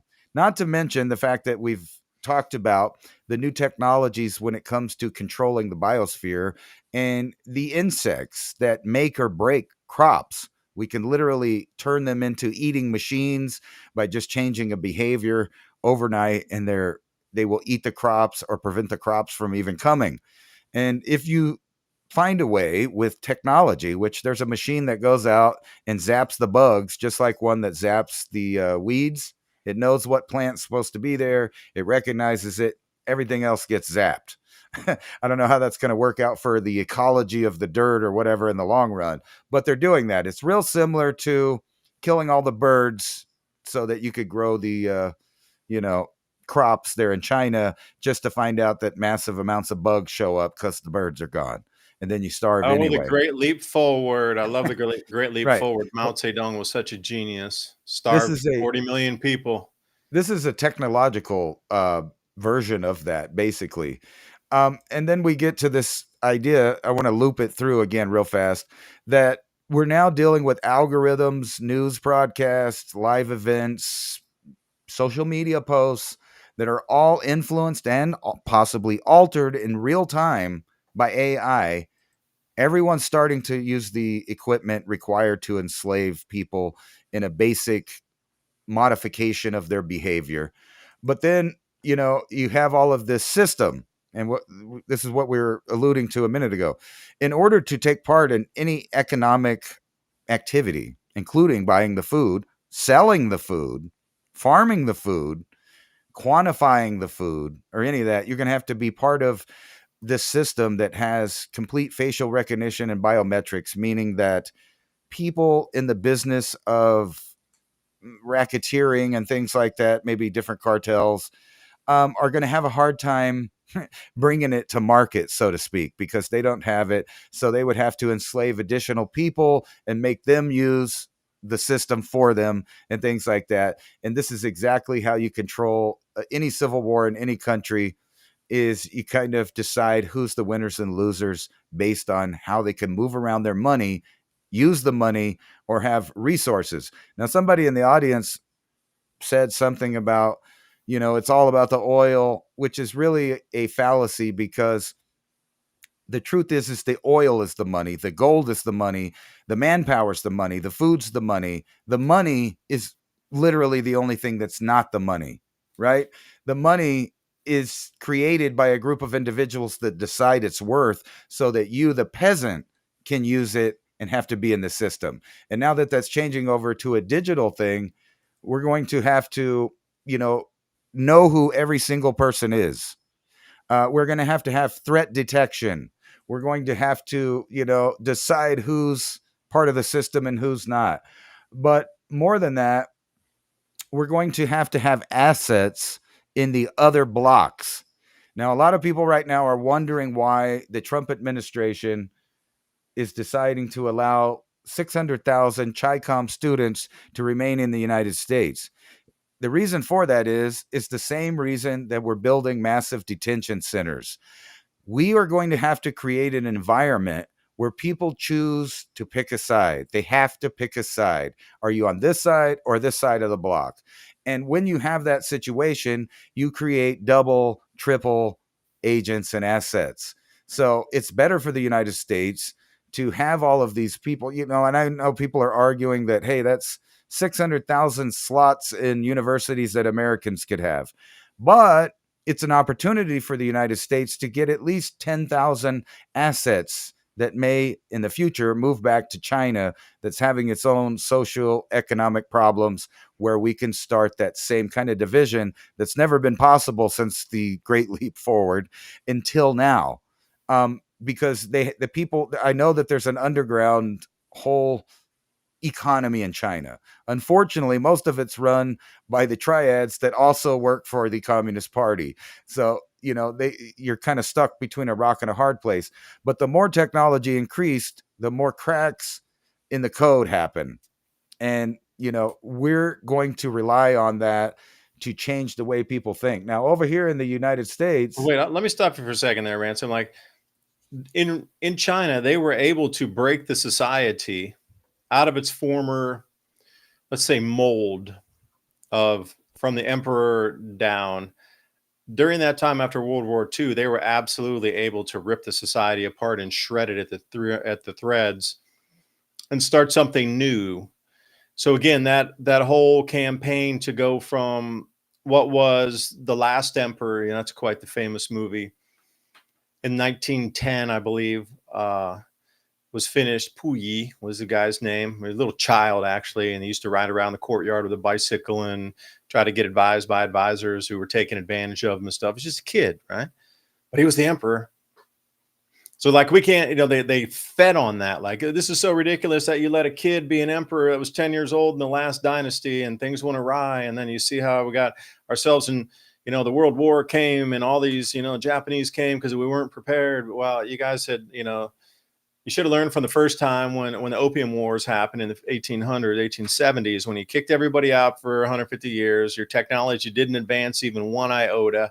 And then 150 years of advancement out in the rest of the world, and they just come back and blew your gates open with cannonballs. And you're like, well, what happened? Well, you left everybody and just went into a ball for 150 years. What do you expect? Well, they're learning don't do that again. But during that time of the Opium Wars, come up through the Last Emperor and then World War II, they're like, this whole system didn't work, bro. We need something completely different. And Mao was fighting with Chiang Kai-shek after the war because America had armed both generals, right? So they armed General Mao and they also armed General Chiang Kai-shek. And after World War II was finished, both factions were there, but Mao was far better armed and then had more popular support. So Chiang Kai-shek fled to Taiwan. It's like, we're going to regroup over here. They took all the gold with them. But they were able to split the society right down the middle during that time. And you're right, it hasn't occurred since then, since Mao got his greedy hands on the country. Now the Communist Party has solidified itself. It went from the emperor who had just as much power and move armies and kill everybody and just remove entire segments of population if they disagreed with any mandate, to now being the Chinese Communist Party. Same, but different. But I do believe there's a lot of cracks just from the information I've seen. Lived there for a while, worked there, and it's just not the same anymore. People are angry, fragmented, and like you're talking about, just society's fragmenting itself because the opportunities are not there. So a quick factoid, I forget how many PhDs there were last year, like 100,000 PhDs. They couldn't find work. They're working at like the equivalent of McDonald's, right? So if you got a master's degree or just something like that you don't even qualify to even get the interview anywhere. And you sure as hell can't buy a house. You don't have enough money. Your parents need to give you the money to even get a house. Nobody can afford a house and no down payment. It's like the entire structure of what teases those people to go to work and be good citizens is completely, it's not there anymore. Just not. So they have 400 or 500 million children sitting around there, younger age people, say it's 25 and under, going, you know what? The system doesn't work anymore. We need to change it. And they're at the fragmentation point with their economy and with the society right now. So I do believe we're at that juncture and that crux point.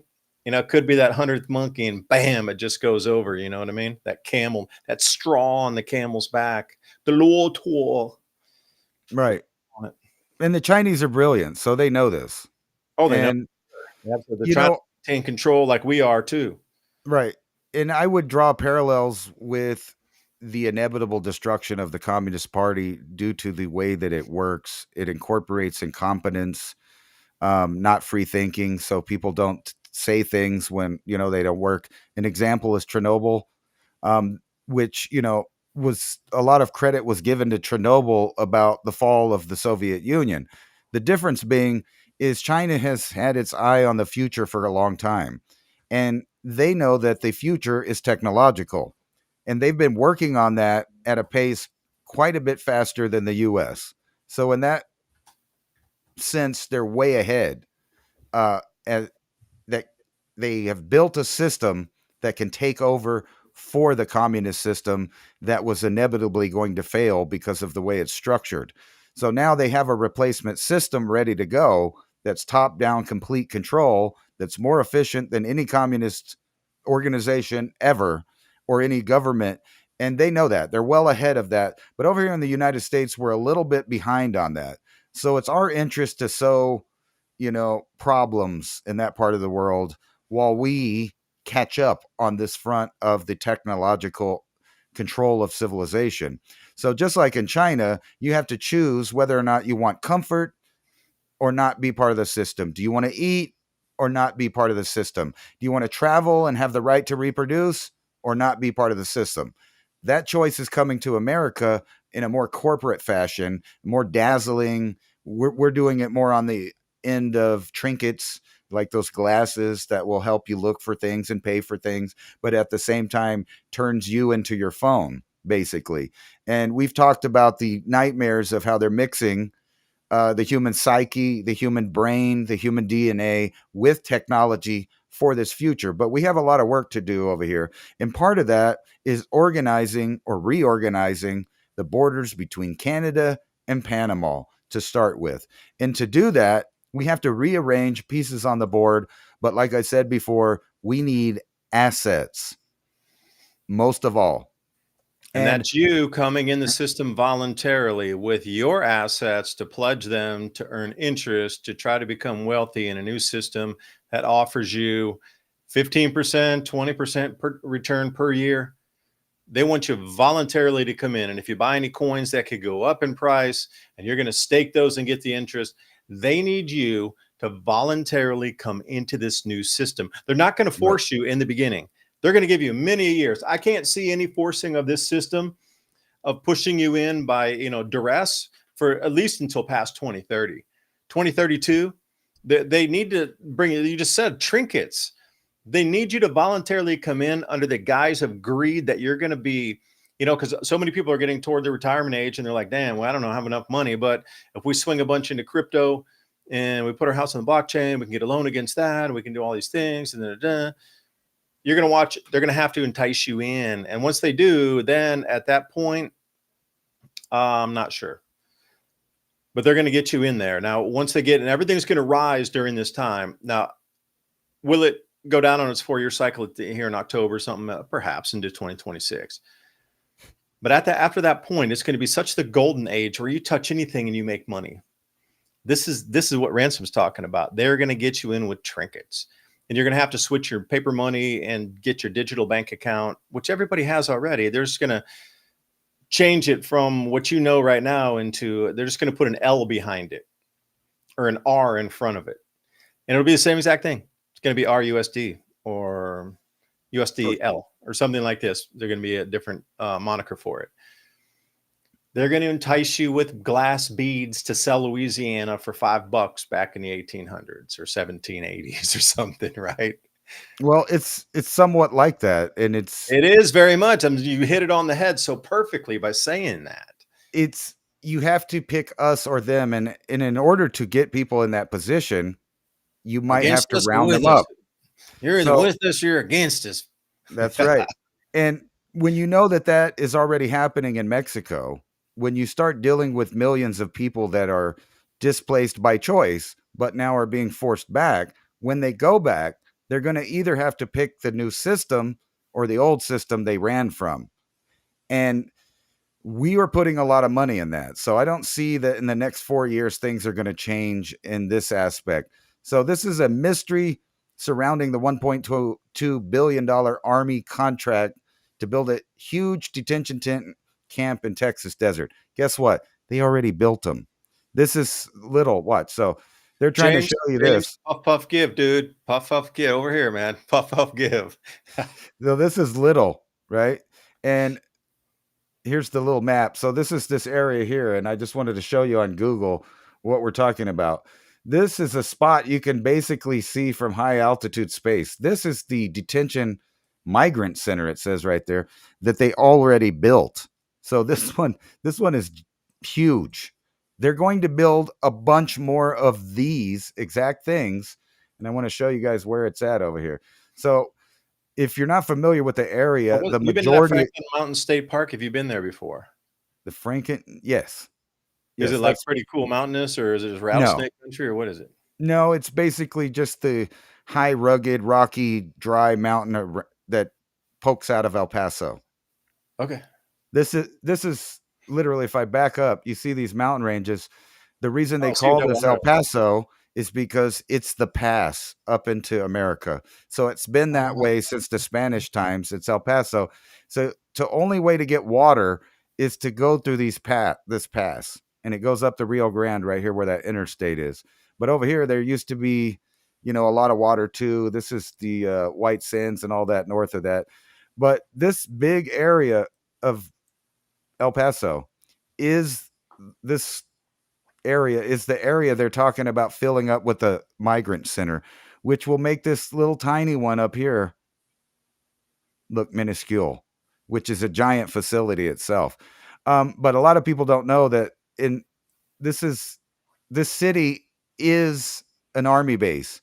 It is the backbone of the infantry, of tanks, of foot power, boots on the ground. It's all right here. Fort Bliss is huge. It's all over the city. So basically, this city is already set up for this idea. And there have been many groups that have wanted to do this. And by the way, if you might be familiar with this area, because in World War II, we rounded up the Japanese and put them here. This is one of the places. So even to the Weather Underground talked about gathering up the communists and putting them here. So this has been an ongoing plan with different factions for a long time. And now we're going to use this us or them thing. So you're going to put millions of people in these places. You're going to let them go or let them stay. Do you want to be part of the system or do you want to be an outcast? And this is how we're going to strangle control over Mexico right here through the hearts and minds, literally. But yeah, this is the heart of, the military industrial complex, DARPA, secret things going on. More stuff has happened in this valley than in supposedly the Area 51 Groom Lake area. That was just, a test place for craft that they were about to declassify.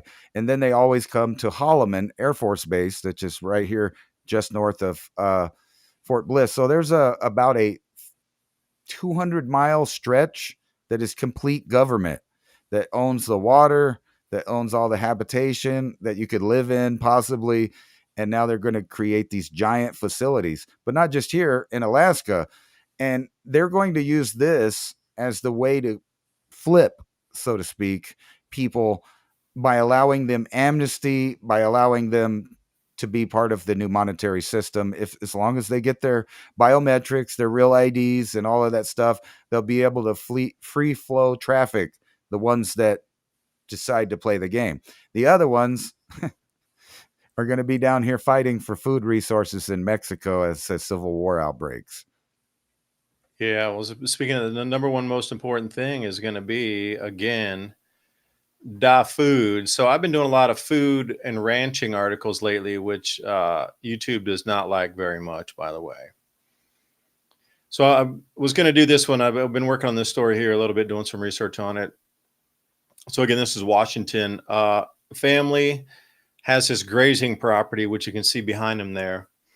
And it's old family land. And they were hit with more than $250,000 fine because they said that you dredged a wetlands area, and that was illegal for you to do that because they looked on Google Earth.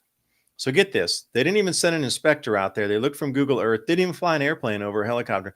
They just looked on Google Earth and sent them a $250,000 fine and said, looks like you dredged out there. So anyway, the story gets way more interesting than that. So they took away their grazing leases because they said, well, you have been naughty, so you can't graze your cattle anywhere there. So all leases are revoked for you. You got to pretty much sell your entire cattle herd because there's no more grazing leases. Okay. So the whole fingerprint of this dredging thing comes up, and it's fifth generation family here. You got to realize this thing stretches back into the early 1900s, like the Potter Valley and the Maud family, who they put a fence in 1910 through 1950. They had a series of fences built, and the kids that inherited the land were only in their 30s, and then they faced 20 years in prison for theft of government land. Like, all these things are happening. But here's where it gets really ridiculous. They hired lawyers, and then the lawyers actually went out there and they found out that those were man-made watering ponds, not alkali wetlands. So these series, and it was a series of watering ponds, was built back in the 1930s and 40s, man-made capture tanks, but then they filled in and grew in over the decades and decades, and they turned into a swampy area because they just weren't really well kept. The thing is, they were all man-made. There was nothing natural from this wetlands area anyway. What an embarrassment and a black eye for Department of Natural Resources trying to take these people land. Now they're going through going, hey, we lost an enormous amount of time and money because you made us get rid of our herds because you wouldn't allow us to graze anymore. Like, what are they supposed to eat? We can't feed them. That's too expensive. So they had to sell their cows. It was too expensive.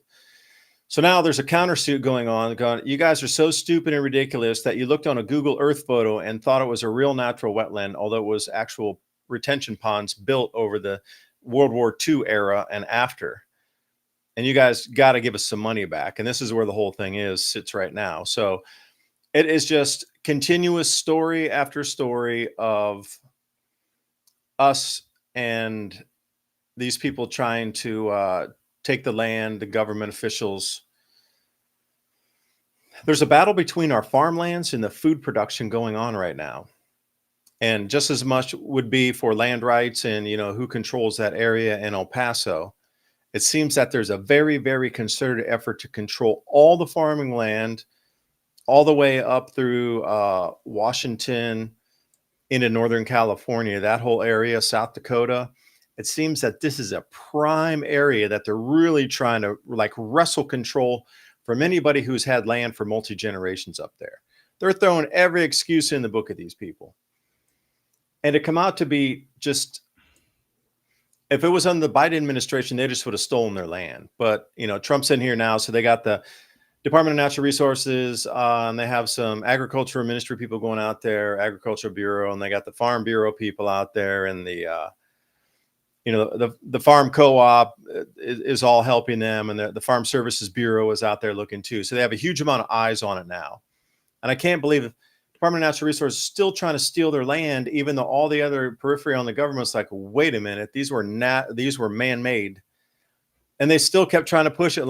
And then they pushed it to the point they made them sell their cows. That's the whole thing. They want you to get rid of your cows. If you're raising cattle, you're a target. That's it. You're a target. Yeah. And, one of the important things about this El Paso area, if you control... Oh, look at that. Nice. So what is all that there? That is all the farming up and down the Rio Grande that goes all the way to Colorado.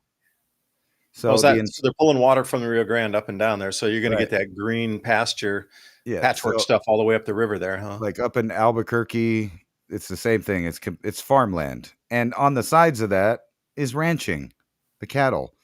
And then when you How much is the farmland up there? Like if you're going to buy an acre or so, what is that up near Albuquerque with that kind of flat land near irrigated? By the river? By the river, it's going to be extraordinarily expensive. I mean, not right there on the river, but well, there's no other water, so you would have no reason to buy none of that other stuff unless you just free range cattle.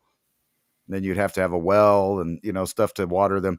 But my point being that right here in El Paso, America. Gulf America. Right. But all of the farmland. Say with the right accent there, Randy. Gulf America. Yeah, all of the farmland that both Mexico and Texas, New Mexico enjoy, from El Paso to the Gulf of America, is all along the Rio Grande. And if you control that, you control the food and the flow of people and the flow of money and all of that. And that's been the problem. But there's a little other key component here. How do you surveil and control all of those things, those ranchers, those farmers? Well, you're using satellites, you're using AI to find out, like you were just talking about, right? And that is going to be patrolled and controlled. And just like I've been harping on for a long time, fiction becomes reality, where back in 1999, the Project for a New American Century said that by the year 2025, the entire Air Force and Navy air fleets would be AI controlled and be AI. And they didn't even have the models that did it yet, or at least according to the public. But like I said, right here in this valley from Alamogordo down there is where all of the top secret planes have come out. And for the first time to the public, U.S. fighter pilots try to take directions from AI, for the first time. So the fighter pilots are no longer in charge, and soon there will be no fighter pilots at all in the plane. They'll all be drones. And then it goes back to what I was talking about a minute ago. Ransom, no audio. I see like 4, 5, 6 messages coming in saying no audio. I hear you clearly. If anybody gives us a No mic audio, check, huh? 5 out of 5, anybody out there? No sound. No sound. Audio's dropping out. No sound. I don't know what happened. I'm not in control of that part. See, the AI is stopping us. We're talking about AI. It's starting to get nasty with us. Let's see if we got some. If you program this, no, All right. Otto says 5 by 5. Okay, but we got a All lot right. of no audio people out there too. So that's weird. That partially may people be- can hear us and part can't. That is really strange. I told you they can edit it in real time. No, but kind of my No, I'm point. serious. My point is this AI will be in the control. And like we were talking about before, they're also making the machines that drop this stuff out of the sky. Those same machines that are running these aircraft, they also run the farm equipment. It's chat GTP style AIs that run all of this. It's the same kind of algorithm that runs the electronics. So you can see that it's not going to be in the future. It is now. The AI control is already happening. The governments are using it. It's going to control your money, everything that we've talked about, everything under the sun. It's already happened. It's not like a transition thing. The transition is to move the people that are used to the old system out of the equation. And how do you do that? I don't know, about 3 decades worth of war, famine, and turmoil. Oh, I don't think it would take that long. Not even. Are you kidding me? It's such a soft culture around the planet. You know, I can sit, you know, if I was comparing myself to somebody in the 1910s living out here in the middle of the woods by themselves, I would be completely weak myself, you know. But comparatively, if you look at the world compared to somebody that lived out in the middle of the woods in the 19, I mean, it's a very easily fragile society. 3 days, the society would unravel, start to unravel. Cut it for a week, and we'd be completely into, like, not exactly Mad Max. 2 weeks and you're in Mad Max. So I really don't think it would take that long. There was to be a disconnect and a fracturing of everything. Some little pockets would form themselves of people who know each other and would try to protect what they have for a minute. They'd run the gamut of people trying to come and take their stuff for another month. And then I think after 2 to 4 months, most things would smooth out. Whoever's left would still be in those communities, or, you know, be brought in for their skill set. People would still start to grow their own food. But I think under a year, maybe 2 maximum. And if you took away the money and the ability for people to trade, if you wiped out all their bank accounts and you required them to do whatever it is to come back in the system, like I 30, there's no way 30 years, under a year at max. If it was a global event, 2 years, you're resetting everything back to the Stone Age in 2 years, and then you're starting from scratch again. I know it sounds kind of, you know, apocalyptic, zombie movie-ish. Imagine a algorithm that takes care of buying or dealing with foreclosures that just decides that your property is their property. What's a zombie foreclosure? I don't understand that. Unscrupulous investors. Okay, tell me about these unscrupulous investors with a capital U. They're driving a surge in so-called zombie foreclosures, leaving a bunch of empty homes that mess up the housing markets in areas. So it's like people are living in the houses, but they're not. So there's empty available houses, but if you put them on the market, it would drive down the prices of the other available properties, right? So if you make no properties available on the listings in the AI algorithm and things like that, you could just buy them and don't sell them. They just sit there empty, and these companies are gobbling them up. Investors. You know what? I will say the same thing out here in the rural countryside. You go by some places that haven't been touched since probably like the 1980s.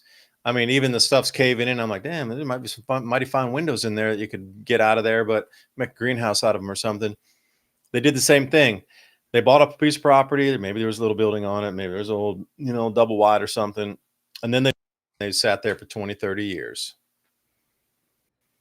and Yeah. 40 So years. And they're just waiting for it to come up in price. And that whole thing is overgrown with trees. And you see a lot of that out here where they bought it and just walked away from it. right. Well, Makes everything look scraggly. they don't want people to have that land to farm it, to grow their own food, to have their own household. You know, kind of like a 50s style where a single income family could afford to buy a home, have a little lot, you know, the American dream. That's over. Kind of, because, you know, like they're saying 25 million investor owned properties across the US. 800,000 or 900,000 of them are empty, just sitting there. They're not on the market. Well, that creates a housing shortage, doesn't it? On purpose. Right. Well, it can drive up the rent with algorithmic pricing. Everywhere I look, there's algorithmic pricing, whether it's like Verbo or Airbnb or Booking.com. Again, they're pinging on your credit score. They know how much you make. They know what the credit card's worth, what your available balance is. They know what your browsing history is, because you have to click that terms of service thing. So that allows them to come in and see your browsing history. So if you're Exactly. last minute thing, or if you've been searching for 2 weeks, they're going to get you a different price because they know you're concerned about price. But it's like, it's the first thing you hit. You never browsed, you know, except like the last time you're on a holiday 2 years ago. They know you're looking for something immediately. Your price is going to be higher versus like, hey, we've been looking for 2 straight weeks for like the perfect Airbnb in Šibenik over in Croatia or something, right? Then they'll know that they got to throw you a lower price to try to nab you.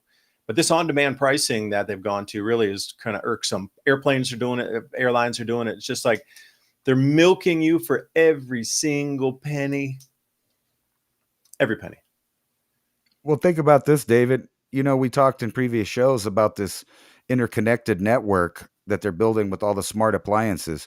Now, factor in the Airbnb style of a rental home, and you have to sign the user agreement. What's in an Airbnb? It's completely monitored. There's cameras to protect the investment, right? For insurance purposes and other things. So when you go into an Airbnb, you sign the contract, the user agreement that says you don't mind that you're being watched.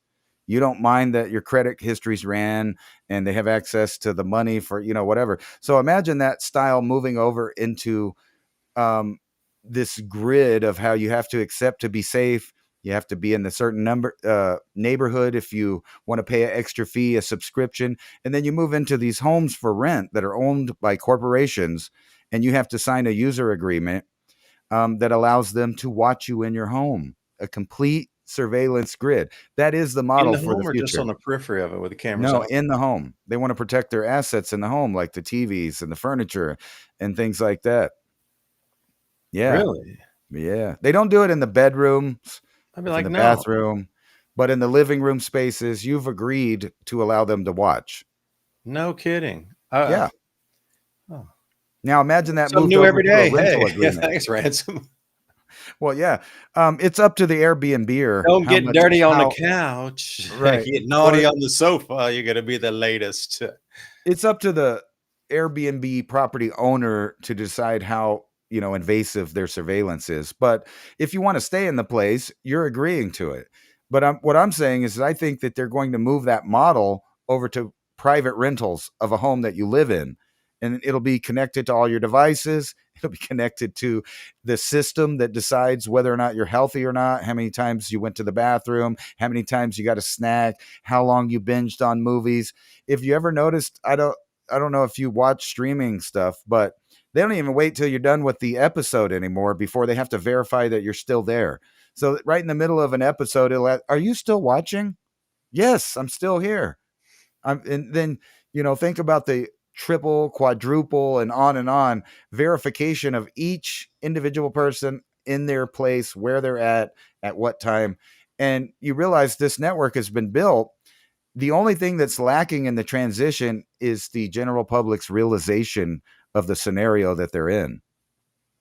Yeah, imagine if you're getting a mortgage and you have to have cameras in your house for your mortgage.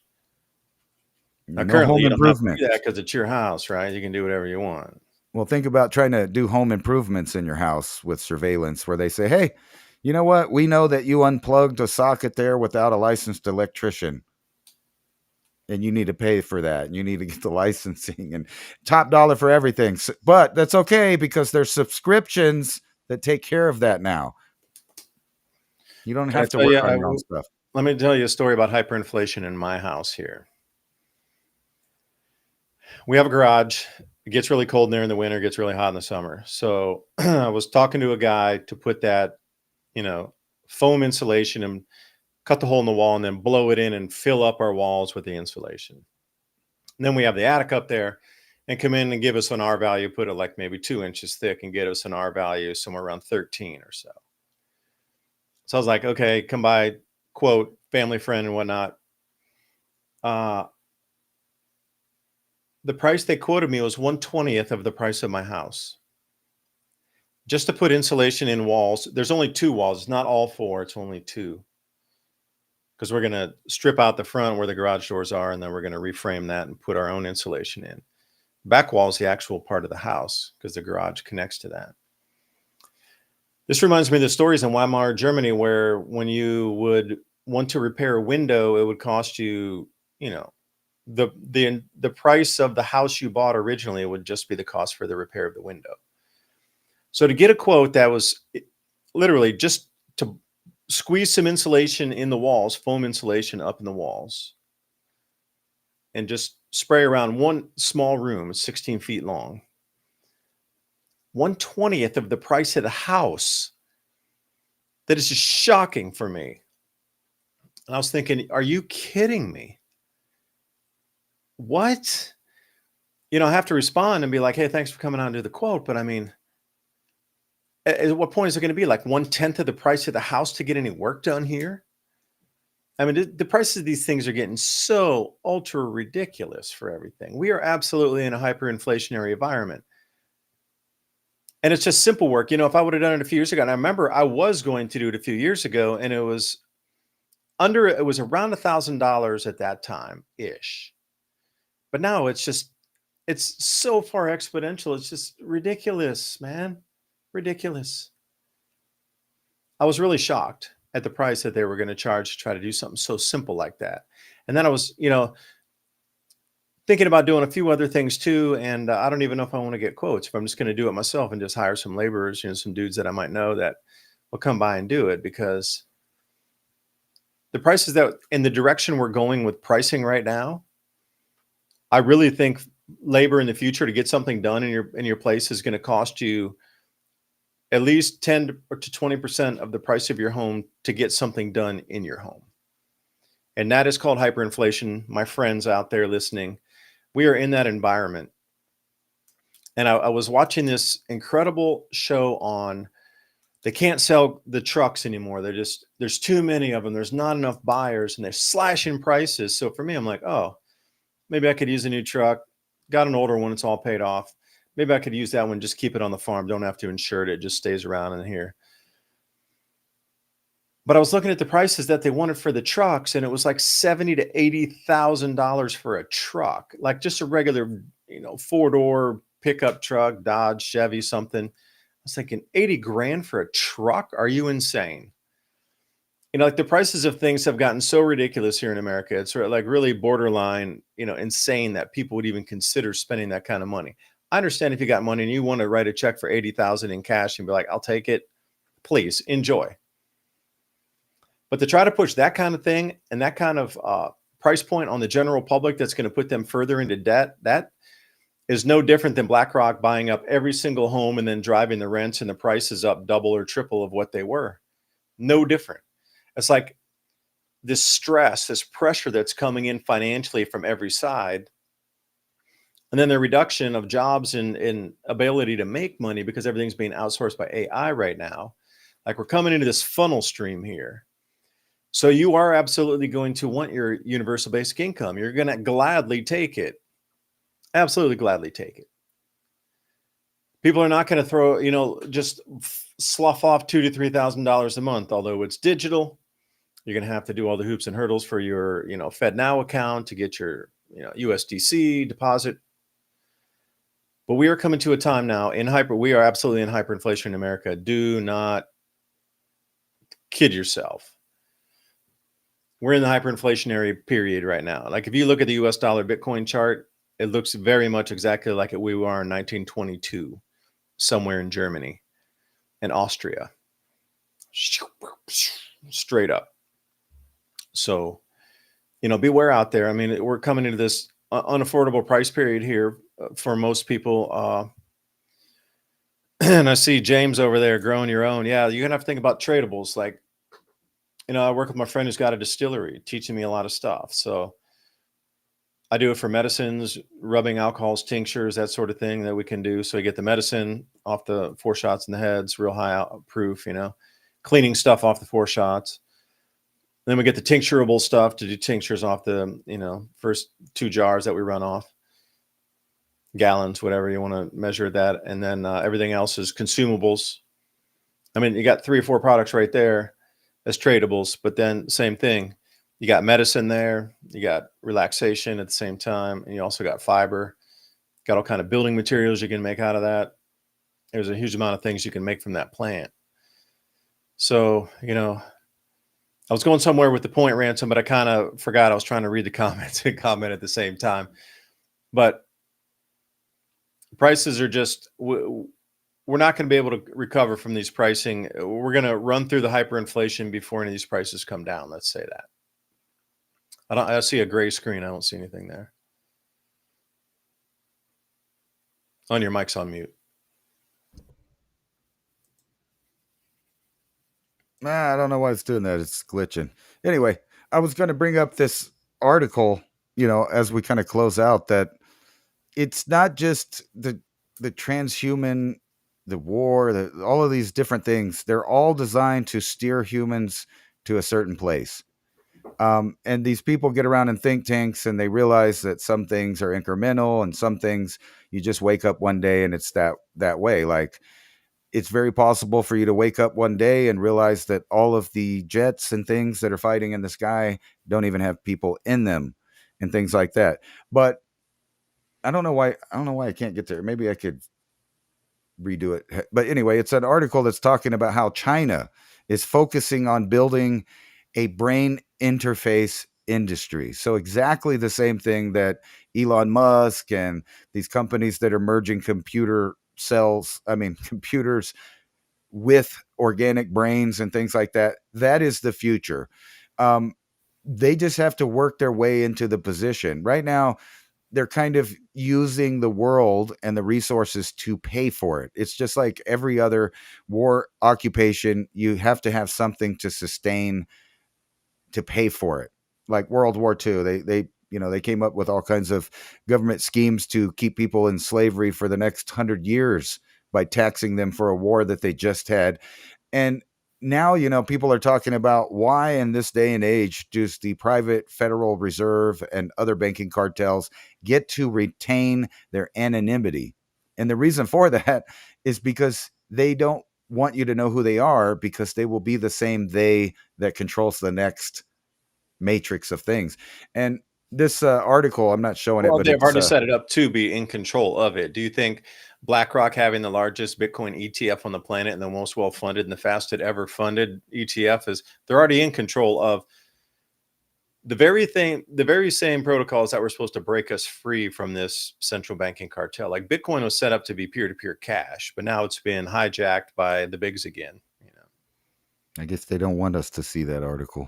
They're controlling your brains. Somebody's going to real time. They're editing and putting a gray screen over it in real time so nobody can see it. I think it's just a glitch, but it's a Wired article from Wired magazine. If you want to look at it, China building a brain interface industry. And that's what they're kind of putting their money on for the near future. So if you think Dragon, system that just keeps track of people and looks at their face and decides if they're going to have an event, the threat detection software that they already use over there that checks your gait and, your emotions and what you're doing, your activity, to see if you've started acting erratic, the algorithm is going to control that. But after that, we have the brain computer interface where whenever they spot one of these individuals, they can just release some serotonin or some dopamine or even a kill switch. I mean, I hate to say it, but the technology's out there and people are volunteering for the peripherals. Let's go, I got diabetes or I got this disorder or whatever. I don't want to prick my finger. I'll just put this implant in my arm and it delivers the, medications whenever I need it. Now, if you bring that over to a behavioral control system, it's very easy to do that with that same technology. And that's the stated purpose of their new industry in China. A new policy documents and outlines China's plan to create international competitive BCI industry within 5 years and proposes developing devices for both health and consumer uses. It's always for protection, security, safety, comfort, health, longevity. If you don't pay the fee, you're not on the subscription, you can't see what your DNA says you need to eat or what medicines you need to take.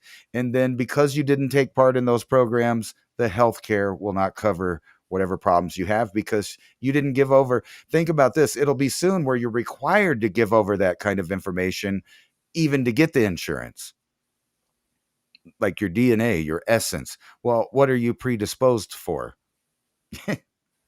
Predisposed for getting out of the system. See you later. But everybody, thank you for joining us tonight. We're coming to the end of the hour here. Please remember, buymeacoffee.com/civilization.